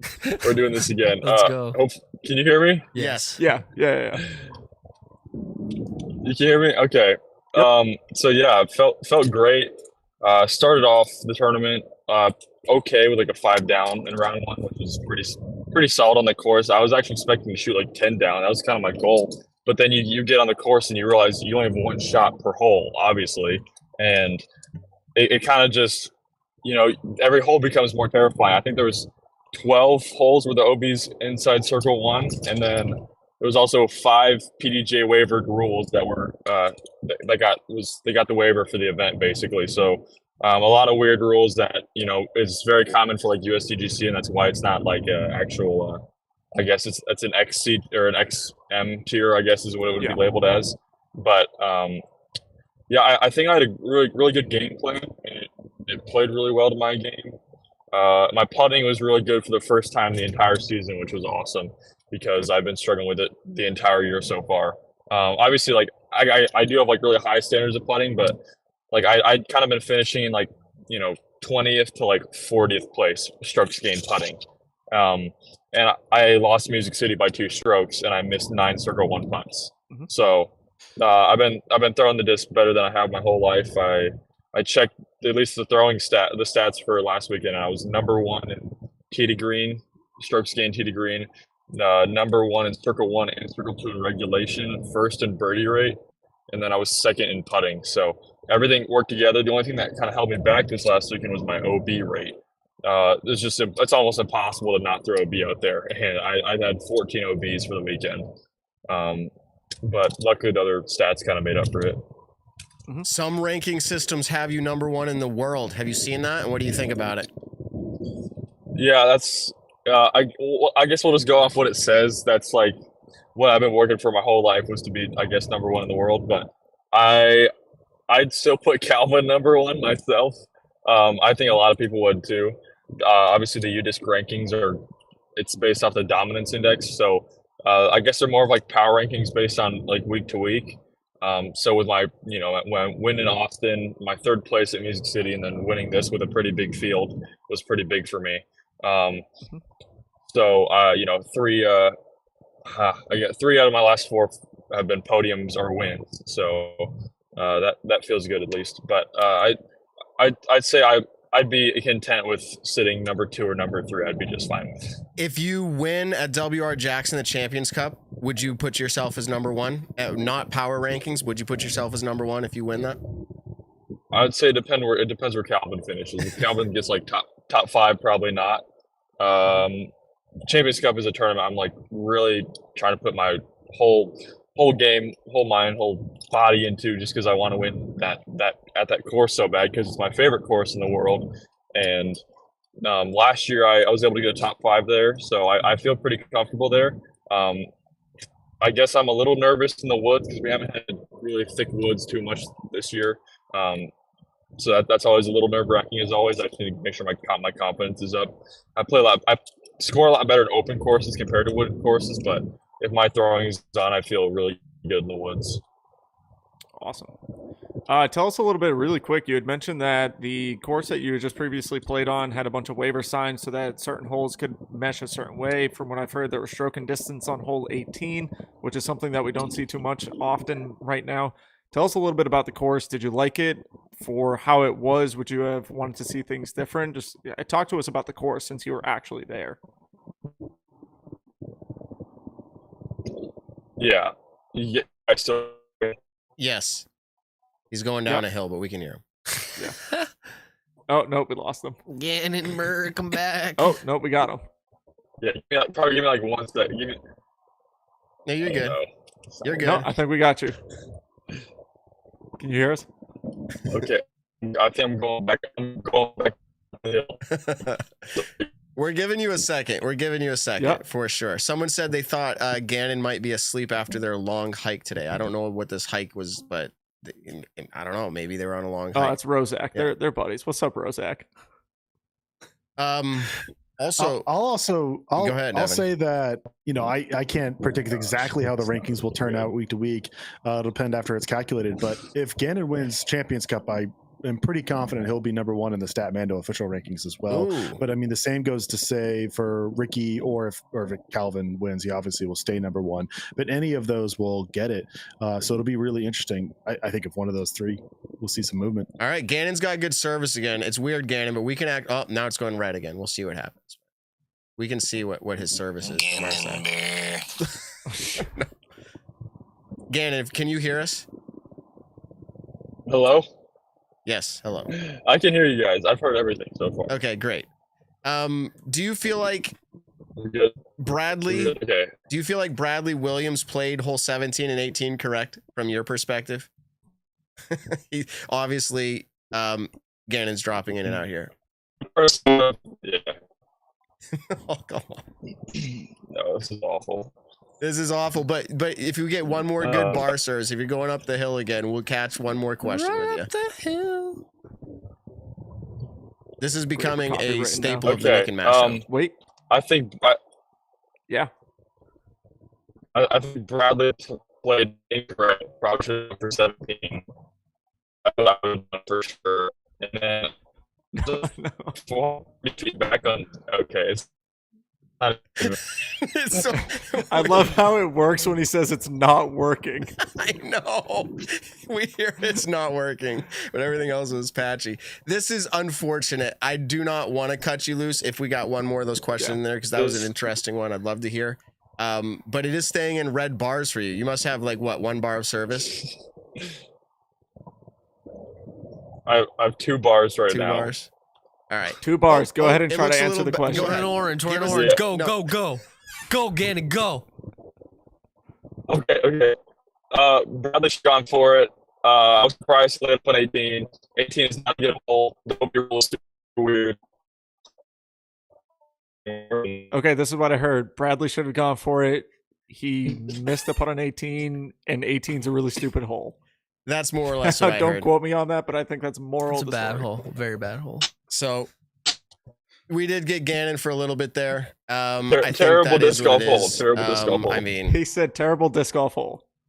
yeah. Let's go. I'm just here for the drama, not that I'm necessarily agreeing. 90% OB. Terrible. It's insane. Terrible hole. Terrible Oh, hole. we're hearing them Okay. again. There we go. Yeah, Gannon, just talk fast. Yeah, terrible disc golf hole. Hole 18 was terrible. The OB rules is super weird, and it should have just been if you're in the water, you're OB and you take it where you cross. But it was tiny, and my Airbnb was actually right on hole 18, like 100 feet from hole 18's basket. So I in the morning I'd watch every single part. Yikes. All right. For what it's worth, I think we got a lot of good information out of them. I feel like we're talking to one of the droids in Star Wars where they're just, beep, beep, boop, beep, beep. And that's what we're getting out of the best player in the world right now. Well, But it it's keeps fine. going up and down, and I don't want to cut you loose, but I think we got the information we were looking for. Is there anything? I don't think there's anything else. I keep seeing his service go red, so I don't want to make him sit through this. So we're going to cut you loose, Gannon. We do appreciate you coming on as much as it could happen. We appreciate that. Thank you for having me. I'm sorry. The service is always so terrible when I try to join. All right. It's not All good. working. All good. All right. Peace out. Peace out, Gannon Buhr, everybody. We got a few questions. Matt, text him really quick and just have him give us like a 2-minute rundown of everything, and so we can actually answer kind of the question. Ask him what though. I'll text him. Yeah. Yeah, just say, what did you think of the course besides hole 18? He kind of answered what Bradley Williams' whole thing was, where he thinks he should have gone for it, and then 18's a terrible hole. But I guess maybe the rest of the course, and just say, what do you think? Just of the rest text of the me a property? paragraph. Yeah, exactly. Just get the words of Gannon Buhr. Okay. Just whatever it is, let him. He's good at that. One of the things that I was reading online is that course designing right now, I think, is at such a weird point in disc golf because we're slowly migrating to golf courses because we need to kind of adhere to the fans and the spectators and everything like that. But it's also kind of killing the vibe of what disc golf is. At least for me personally, this is a personal opinion. Just watching these open bomber courses. Now, this one was a little bit different. There were some bomber holes. I don't care for 500-foot par threes. And the way I'm going to kind of explain this is someone else had said it, and so I'm kind of going off of them, but it got me thinking where I was like, wow, that's actually a really good take on this. In disc golf, the average tour player probably throws consistently golf distance 450 feet to 500 feet. I think that's an elite level distance. That's what players are able to do and accurately be able to do that. And let's just take a perfect condition day, no wind, no rain, no nothing. 500 feet is kind of at the peak of where consistently players are hitting that mark out in the Pro Tour. We are playing so many 500-foot par threes, 450-foot par threes. I've seen 515-foot par threes. We are literally playing holes where players are throwing their max distance. Now, for a lot of people, they do not have that power. In golf, par threes are very hard holes because golf is a much harder sport than we have in disc golf. Driving the ball is a lot harder. Putting is immensely harder in the sport of golf than it is disc golf. But at the same time, they aren't having these pro players play 300-yard par threes. And if they are, I'm assuming they're probably fairly downhill. But for the most part, you're seeing a lot of 160-yard to maybe 220, 240 at most. I'm not a super golf enthusiast, so my answer could be a little bit wrong in that. But I would say, for me, golf courses that I've gone out to, and I play the tips just for fun when I go out with friends because I'm paying money to play around, I'm going to play from the tips. If I feel like I'm slowing people up, I'll let them play through. I got no issue with that. but I'm never playing a 300-yard par 3, which is probably what the average PGA Tour professional is hitting nowadays.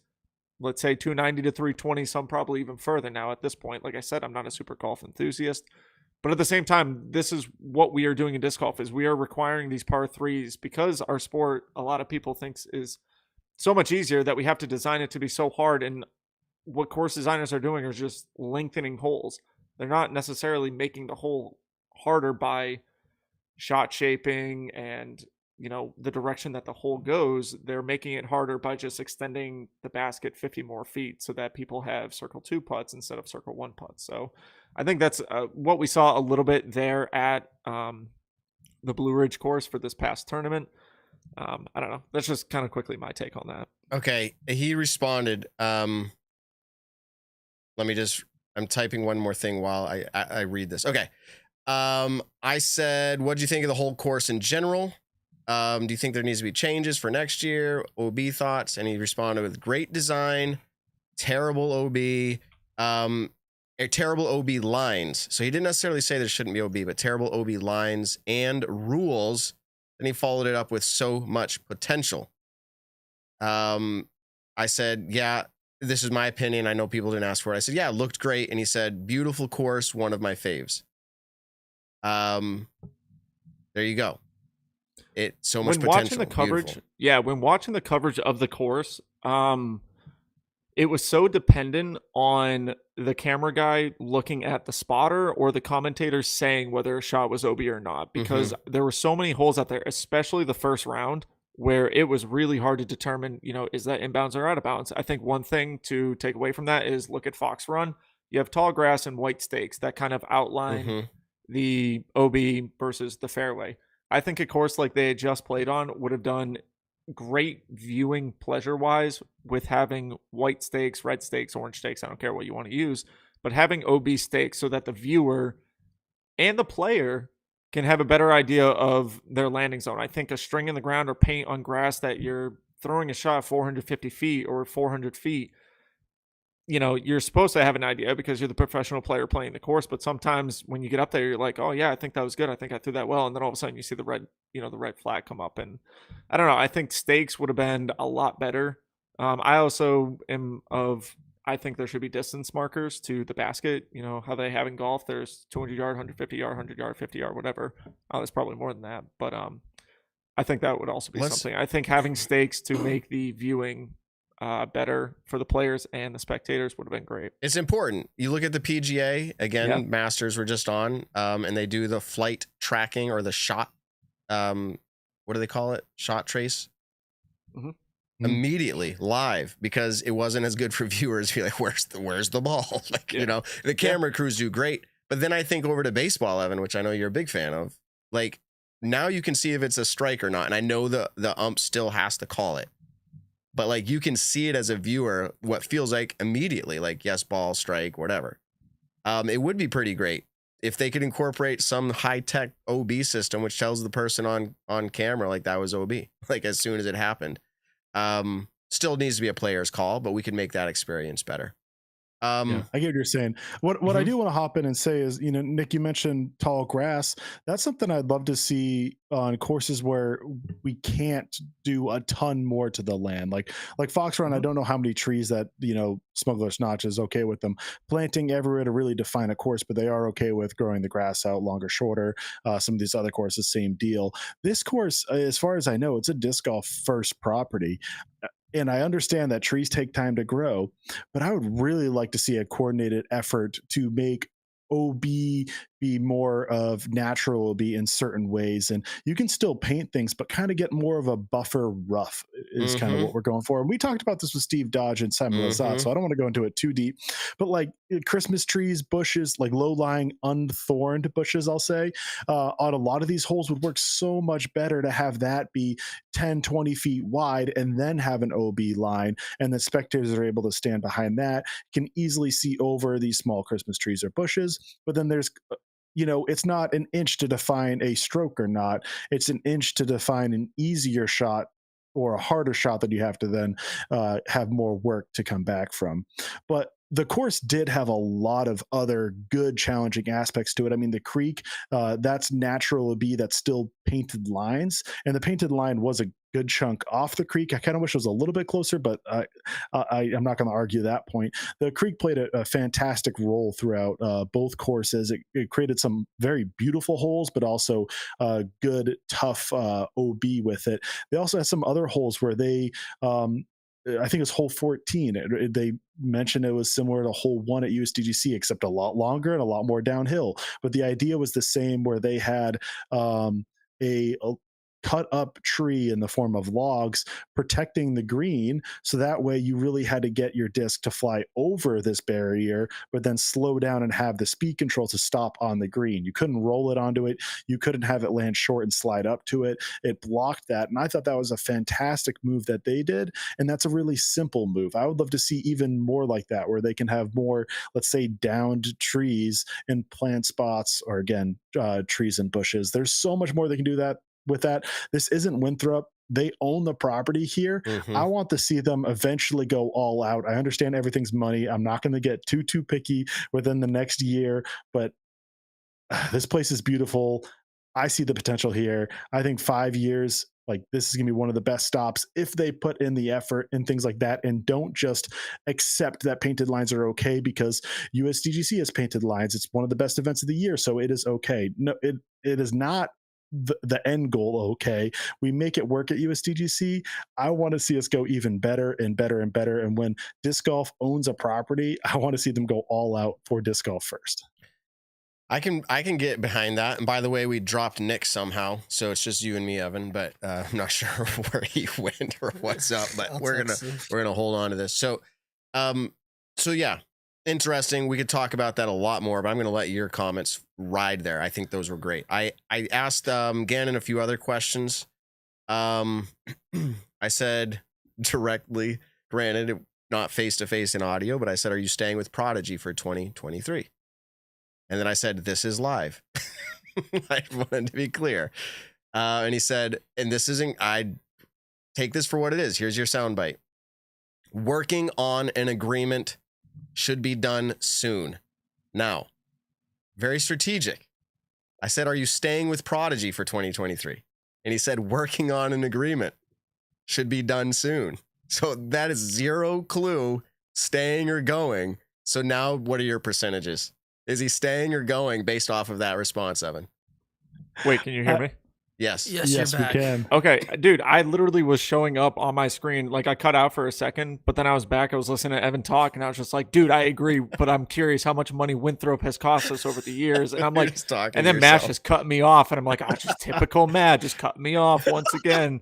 I'm just funny. kidding. Anyways, it was funny when Matt was like, and Nick's not here. So anyways, you were just saying something about a text message? Oh, yeah. Is that- I asked him if he was Oh. with Prodigy. Again, take this for what it's worth. But I said, "Are you staying with Prodigy for 2023?" And he said, "Working on an agreement. It should be done soon." So that is neither one way or another. But I'm going to tell you right now, my numbers were going up. My numbers have now gone down drastically. If I was up to 70% that he was staying, I am now dropping that down to 40%. It's way down. I think he's leaving now. That's based off of that Really? response. Based off of that response I just got. I figured when you heard the word agreement, like they're working on an agreement, that could have been like, hey, finish out the year True. and we'll give you Dang it. $100,000 I have no more. idea. Something 50-50. like that, you know? Maybe. You just convinced Yeah. me that way too. I don't know. Yeah, I don't know. I think I agree with Nick here. I think I don't want to say my number raises because I already felt like I was pretty high. I think it was about 70% that he stays with Prodigy Mhm. for the rest of the year. I think I'll stick with 70%, but I really think it's over 50% that he will stay with Prodigy for the rest of the year. This does sound, it seems like it'll be an agreement to ride out this year. Wow. I would be surprised if it's multi-year. All though. right. So then Or I if it should goes just stay past with the my season. take. You both convinced me to come back. I just jumped off the cliff. I said, he's no, out You're of here. easily Stand influenced. your, Yeah, stand your ground. You believe what you believe. Dang. exactly. He's staying. Dang. I think he's staying. Yeah. You're right. I just read into that one way or the other, but I feel like working But on an I- agreement should be done The soon. word agreement, see that was a why. smart word by him. Yeah, which one A+ to to Gannon for that worded text message. That makes us think. We're talking about him still. We don't know what's happening, and it makes his lawyers happy, I would assume. I'm not a lawyer, so I don't know what makes lawyers happy. But Funny. Daniel, what makes lawyers happy? Okay. Tell us. Money and winning. Okay. Here's the other question I asked him. Because I was like, might as well just keep going. He's got service the text all day. How was the Zeus you were throwing? I said, did it find a spot in your bag? You didn't use my style. No, he did. I'm offended. He did. It was too confusing, Evan. You even confused yourself. And he said, ha, ha, haga. I think he meant ha, ha, ha. But a typo. Ha, ha, ha. So based off of that response, this is a fun game. I feel like it was all a joke. Yeah, Joma's messed up. 100%. Yes. Someone said Ezra was on his card that round as well, and was probably meant for Ezra's. And Okay, this is just where people, I don't know. I did kind of notice this, but someone had said it online that the commentators were very keen on saying, "Oh, that's a 12-speed, or that's probably a 9-speed, or a 7-speed driver." I think we're getting to the point in live commentary where disc manufacturers aren't going to get the free advertisement by saying, "Oh, that's a T-Bird 3, or that's Ricky's Felon," or something like that. I think we're slowly going to get to that point to where we're not going to really know what discs people are throwing. It's just, hey, that's a 9-speed disc, or that's an overstable fairway driver, potentially. I'm going to ask this question, and I'm phrasing this as an open discussion. I noticed it with Brian Earhart and Nate Perkins, but there's also Juliana Corver on the call in the morning. And I thought they did a phenomenal job. I stand behind them 100%, but I'm here for takes to think about where things are going. If let's say Innova sponsored player throws, a 9-speed overstable fairway, Brian Earhart, paid by Discraft, and Nate Perkins, who just went over to Clash. He went to Clash. Thank you. I believe so. Yeah. He just went to Clash. Why would they want to say an Innova sponsored disc unless Innova is paying them? I don't know if it's a Disc Golf Pro Tour / Disc Golf Network choice, or if it's a commentator choice, where let's think of someone like Ian Anderson, who, as far as I know, I don't think he's paid by any manufacturer. I know other manufacturers have sponsored Central Coast in the past, but right now when he goes to do a Disc Golf Network thing, he loves saying the disc. He's going to ask them ahead of time. If he loves saying any disc. If Ian starts saying it's a 9-speed, I will then think it's a Disc Golf Network choice. But I would assume at this stage, Ian is still going to learn the disc and say the exact disc name. But I wouldn't be surprised again if it was anyone else besides you saying Ian learning the disc. I would say, yeah, I think that's great, but I've never heard someone call out the wrong disc so many times. I'm not getting into that. Yeah, no, I like Ian and all, and anyways, but I think he's wrong. So reason I kind of bring this up as well is I think when the Zone OS was first coming out with Discraft, Brian Earhart was talking about it in the press release, I think with Paul, and people were kind of up in arms talking about how Brian is supposed to be a non-biased commentator or interviewer, and he's bringing up kind of pushing Discraft, and so people are like, oh, yada, yada, yada. So I wonder if that's one of the reasons why maybe the Disc Golf Pro Tour or the Disc Golf Network had said, hey, just try to say 9-speed or 12-speed. Just curious. I know a lot of people in the chat right now are saying that they noticed that as well. So definitely something that be kind of looking forward to, especially this week in Georgia. Yeah, I personally would love to have even the 9-speed, 10-speed, 12-speed, 4-speed. Like, I'd rather hear a putter or a mid-range or a driver, a high-speed driver, large rim driver, like, as opposed to even the numbers, because the numbers, as Simon has said, he said this for years. He said this in one of our first interviews with him years ago. Like, what does it actually mean? Because everyone has something different. So just tell us, like, hey, this is their go-to driver for long turnover shots or something. Like, give us more description in that way. I like that. Not to cut it off, but we're getting close to the end, and I did ask him one other question about the course, and I said, do you think the pars were good? Just to tie up the course conversation. And he said, yes, I think it was a solid course, but some tune-ups, and it could be elite. The whole property has 3 courses, and the FPO combined with MPO courses could be so cool. Let let me see. He said beautiful course, so much potential. One of my favorites. That's the way he's describing this. This property, our visual eye test says that it looks amazing. We'll see if they take any feedback and change. The course designer, Duval, I don't know how receptive he is to outside critique. I'm sure he has a team that he works with, but I don't think we've seen a lot change with USDGC over the years because of people's critiques. So we'll see. Interesting. That was Gannon Buhr's interview, both via text and live. Yeah. I have one more thing. Yeah, and then we got to do picks. Wrap up with the course. Yep. Okay. The last thing I want to say about the course is I thought they had some holes where they used a phenomenal, I'm going to say basket placement as a whole. Some people did not like it, but I did like the rocks around the green, forcing you to go to one side or the other. Hole 1 for MPO did a great job, where I thought the left side was bad because it was harder to make a putt, where the right side was better. Of course, there's a lot of OB with it too, and yeah, I have some grievances there, but that's not the point. But I did think that was great. There was one, FPO hole on the Boulders course where you came up to it and the whole front side was open, but the back side was higher than the basket. I don't know how to, it was almost like a cave, but not open like a cave. Hopefully that makes sense. That sounds like it makes no sense. I'm sorry. They did a great job with that. I thought that was fantastic.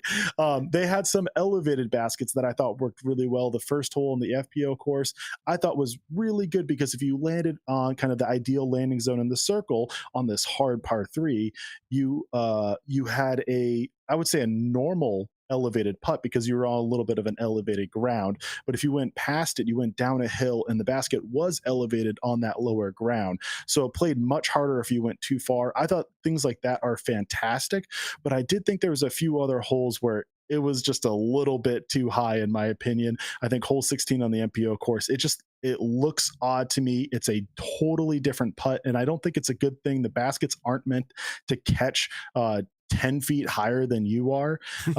And this is an elite level course. I'm not going to complain about it for elite level, but in general, elevated baskets without any way to grab them for a person who's shorter than 6 feet is not a good basket placement. I am tall and have long arms. It's not a complaint for me, but a complaint for other people. So when you see it on elite courses like this, it trickles down. You see your local courses want to do it to mimic these elite courses. And I've played numerous courses where you get up to a basket and you're like, hey, I can grab my disc out just barely.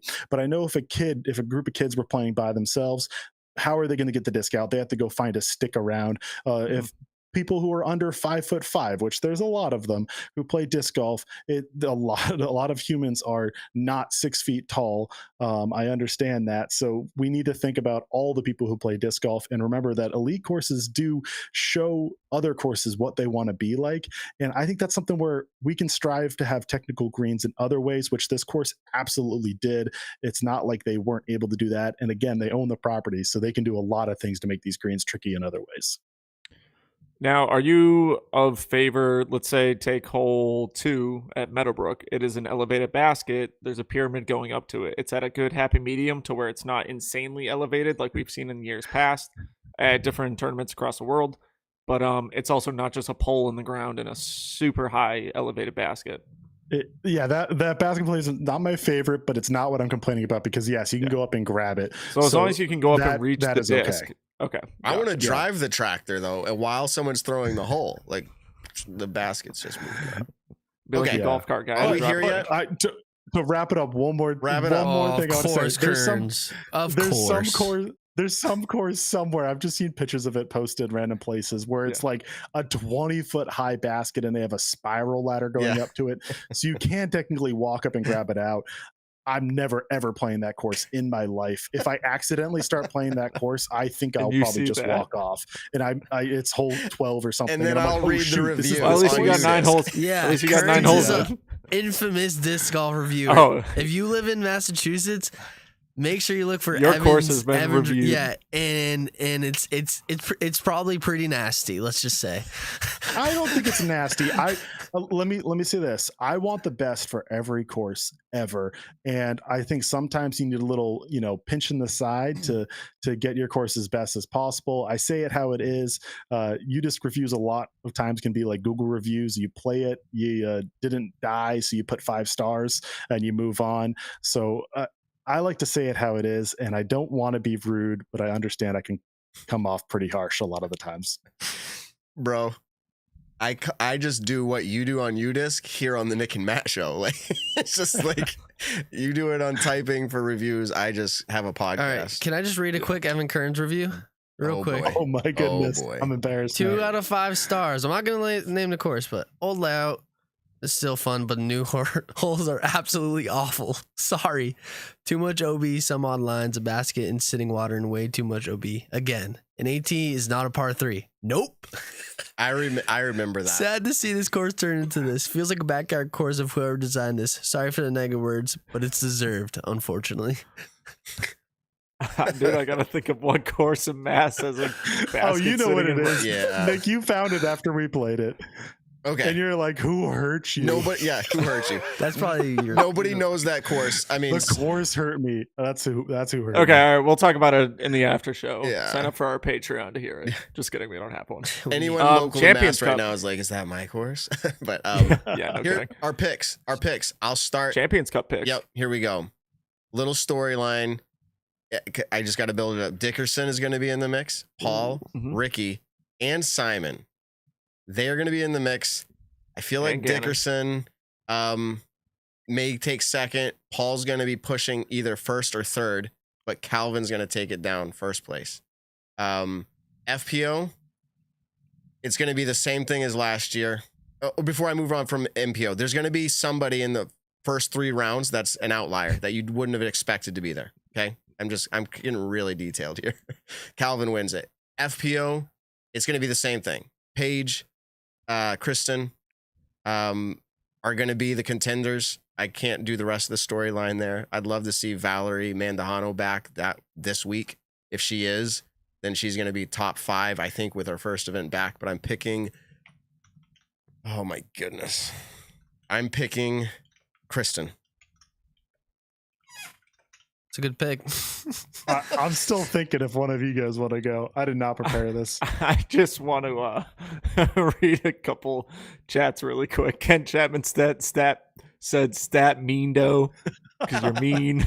And then Daniel Evan typed that review so hard he broke his phone. Chad Mando. It's probably a great course. He has just been, dude, these all have me dying right now. That's funny. All right. I'll make some picks really quick though, because Hey, this course that I wrote the review on does have some fantastic holes, and that's why I'm harsh on it, is because it could be one of the best. It could be top 10 course in Mass. It has the potential. It has those, but then it goes the opposite direction, and it hurts me because I know it can be good. It's not like it. I'll leave it at that. I gotcha. Anyways, picks for this weekend. Gannon Buhr and Calvin Heimberg are easily playing the best in the world right now. Simon Lizotte, though, is such a great player, and I think this course actually could very well suit his game. He's got a brand new passion this year. He's already got an Elite Series win. Paul McBeth not having the start to the season that he wants. Ricky Wysocki kind of battling with some injuries. Eagle McMahon's at the event, but I wouldn't pick him to win this one. This is tough because Calvin's won an event here. Ricky, Paul, they've all won events here in the past, but I think Gannon Buhr. You is my caddying pick for in the Simon or MPO what? division. No, everyone's been asking Because- me, and then not I'm picking not. him. I'm Not picking actually, him. yeah, exactly. Though, so, anyways, I not love Gannon caddying Buhr this out of my weekend. review. Yeah, I know. That's why I cut Sixth you off and place. said Gannon Buhr. Sixth place for Gannon. Yeah. Anyways, I'll say the reason why I'm not caddying at the end when I do a shameless plug. But what did I say? I said Gannon Buhr for the MPO side, and then Kristin Tattar for the FPO side. All right, Evan. All right, it's that time. Well, I'll start off with I'm 100% going Kristin Tattar. Not that it's a guaranteed win by any means. I think it will be exciting, but you can't play the odds and not pick her. Mhm. So I think Definitely her. Now I'm trying to think of the MPO side, and I'm going to drop a few stats just because it'll help me think and buy some time for me to then make my impromptu decision. But the last time the number one player in the world by Statmando official rankings won a major when they were number one going into that major was Paul Macbeth at 2019 Worlds. So we haven't seen it this 2020's decade yet. So if I'm going on that, maybe it can't be Calvin Heimberg. He also has never won a major, even though he has 8 elite wins. But another one is in the last 10 years, every single US, actually in the last 10 years, it's every single major has had a top 7 player win it. The lowest ranked player to win a major was Greg Barsby at 2018 Worlds. And he was still the 7th ranked in the world at the time. So if you take the top 7, that goes down to Kyle Klein. Kyle Klein didn't have the best showing last year, so I think I'm going to knock him off, although he definitely could. He was in the mix last weekend. I don't think Chris Dickerson goes back-to-back. I kind of want to go Simon Lizotte, even though we don't have Nick Carl in the bag. I'm really tempted. I don't want to go Gannon Buhr. This tournament will determine whether I go full-time caddy or not. If he loses, I'm out on the road. See you later. Won't be able to do the Nick and Matt show anymore. Got a caddy for my boy. You don't caddy on Monday nights. Gotta prep, dude. I've stalled enough time. You've stalled. Yeah. I am going to go Simon Lizotte. Whoa. Big time. Okay. Let's go. Intern Ben. All right. So I don't have the stats. I have all gut and all heart. Gannon Buhr. No. It's going to shock you. Matty-O. No. Oh. Cat merch. Yes, Cat, please, if you win. For MPO, I'm gonna go Isaac Robinson. Why? Whoa, big time. All gut, all heart from my heart. I think it's gonna be Isaac Robinson. He's gonna flay the woods.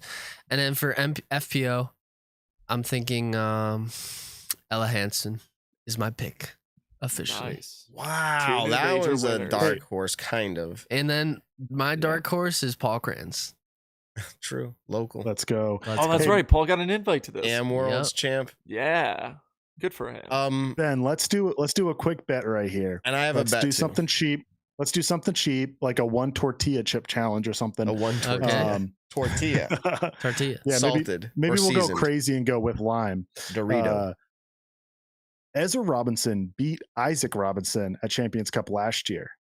I'm gonna say Ezra does it again, and Ezra beats Isaac Robinson. Okay. Since you picked Isaac Robinson to win, I'm going to guess you think he's going to beat Ezra. Yeah. So that's our bet right there for like a tortilla chip. No, you're too afraid of the 1 chip challenge. I am very afraid. I think we have to. I think we have to level it up to the 1 chip challenge. Yeah, the one. I'll go Doritos like nacho fire the spicy, or like the blue taquitos. No, not taquitos. What am I thinking? All right, how about just a straight up habanero pepper? Ranch. What do they call those? Cool Ranch. The Cool Ranch. That's the cool spicy chip ones for Nick. Cool Ranch. Yeah, that's like woo. Just kidding. I love those. I'll go spicy Doritos nacho. No, habanero pepper. I'm going. Nope.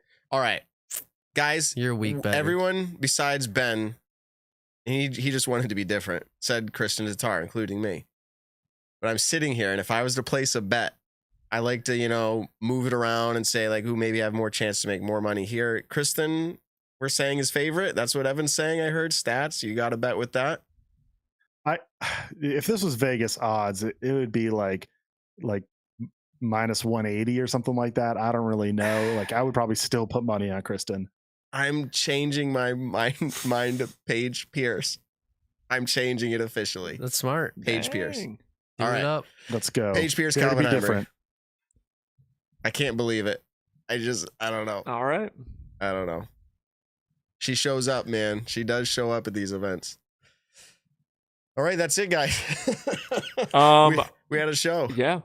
You ready? I'm going to shameless plug why I'm not going to be caddying for Simon is because I am hosting a 2-disc challenge in Virginia Beach. So if you guys are in the area, check it out in disc golf scene. Look up Nick Carl. It is $45 center rate. You get 2 discs and you get a clinic as well with it. We're going to play a really fun course out there.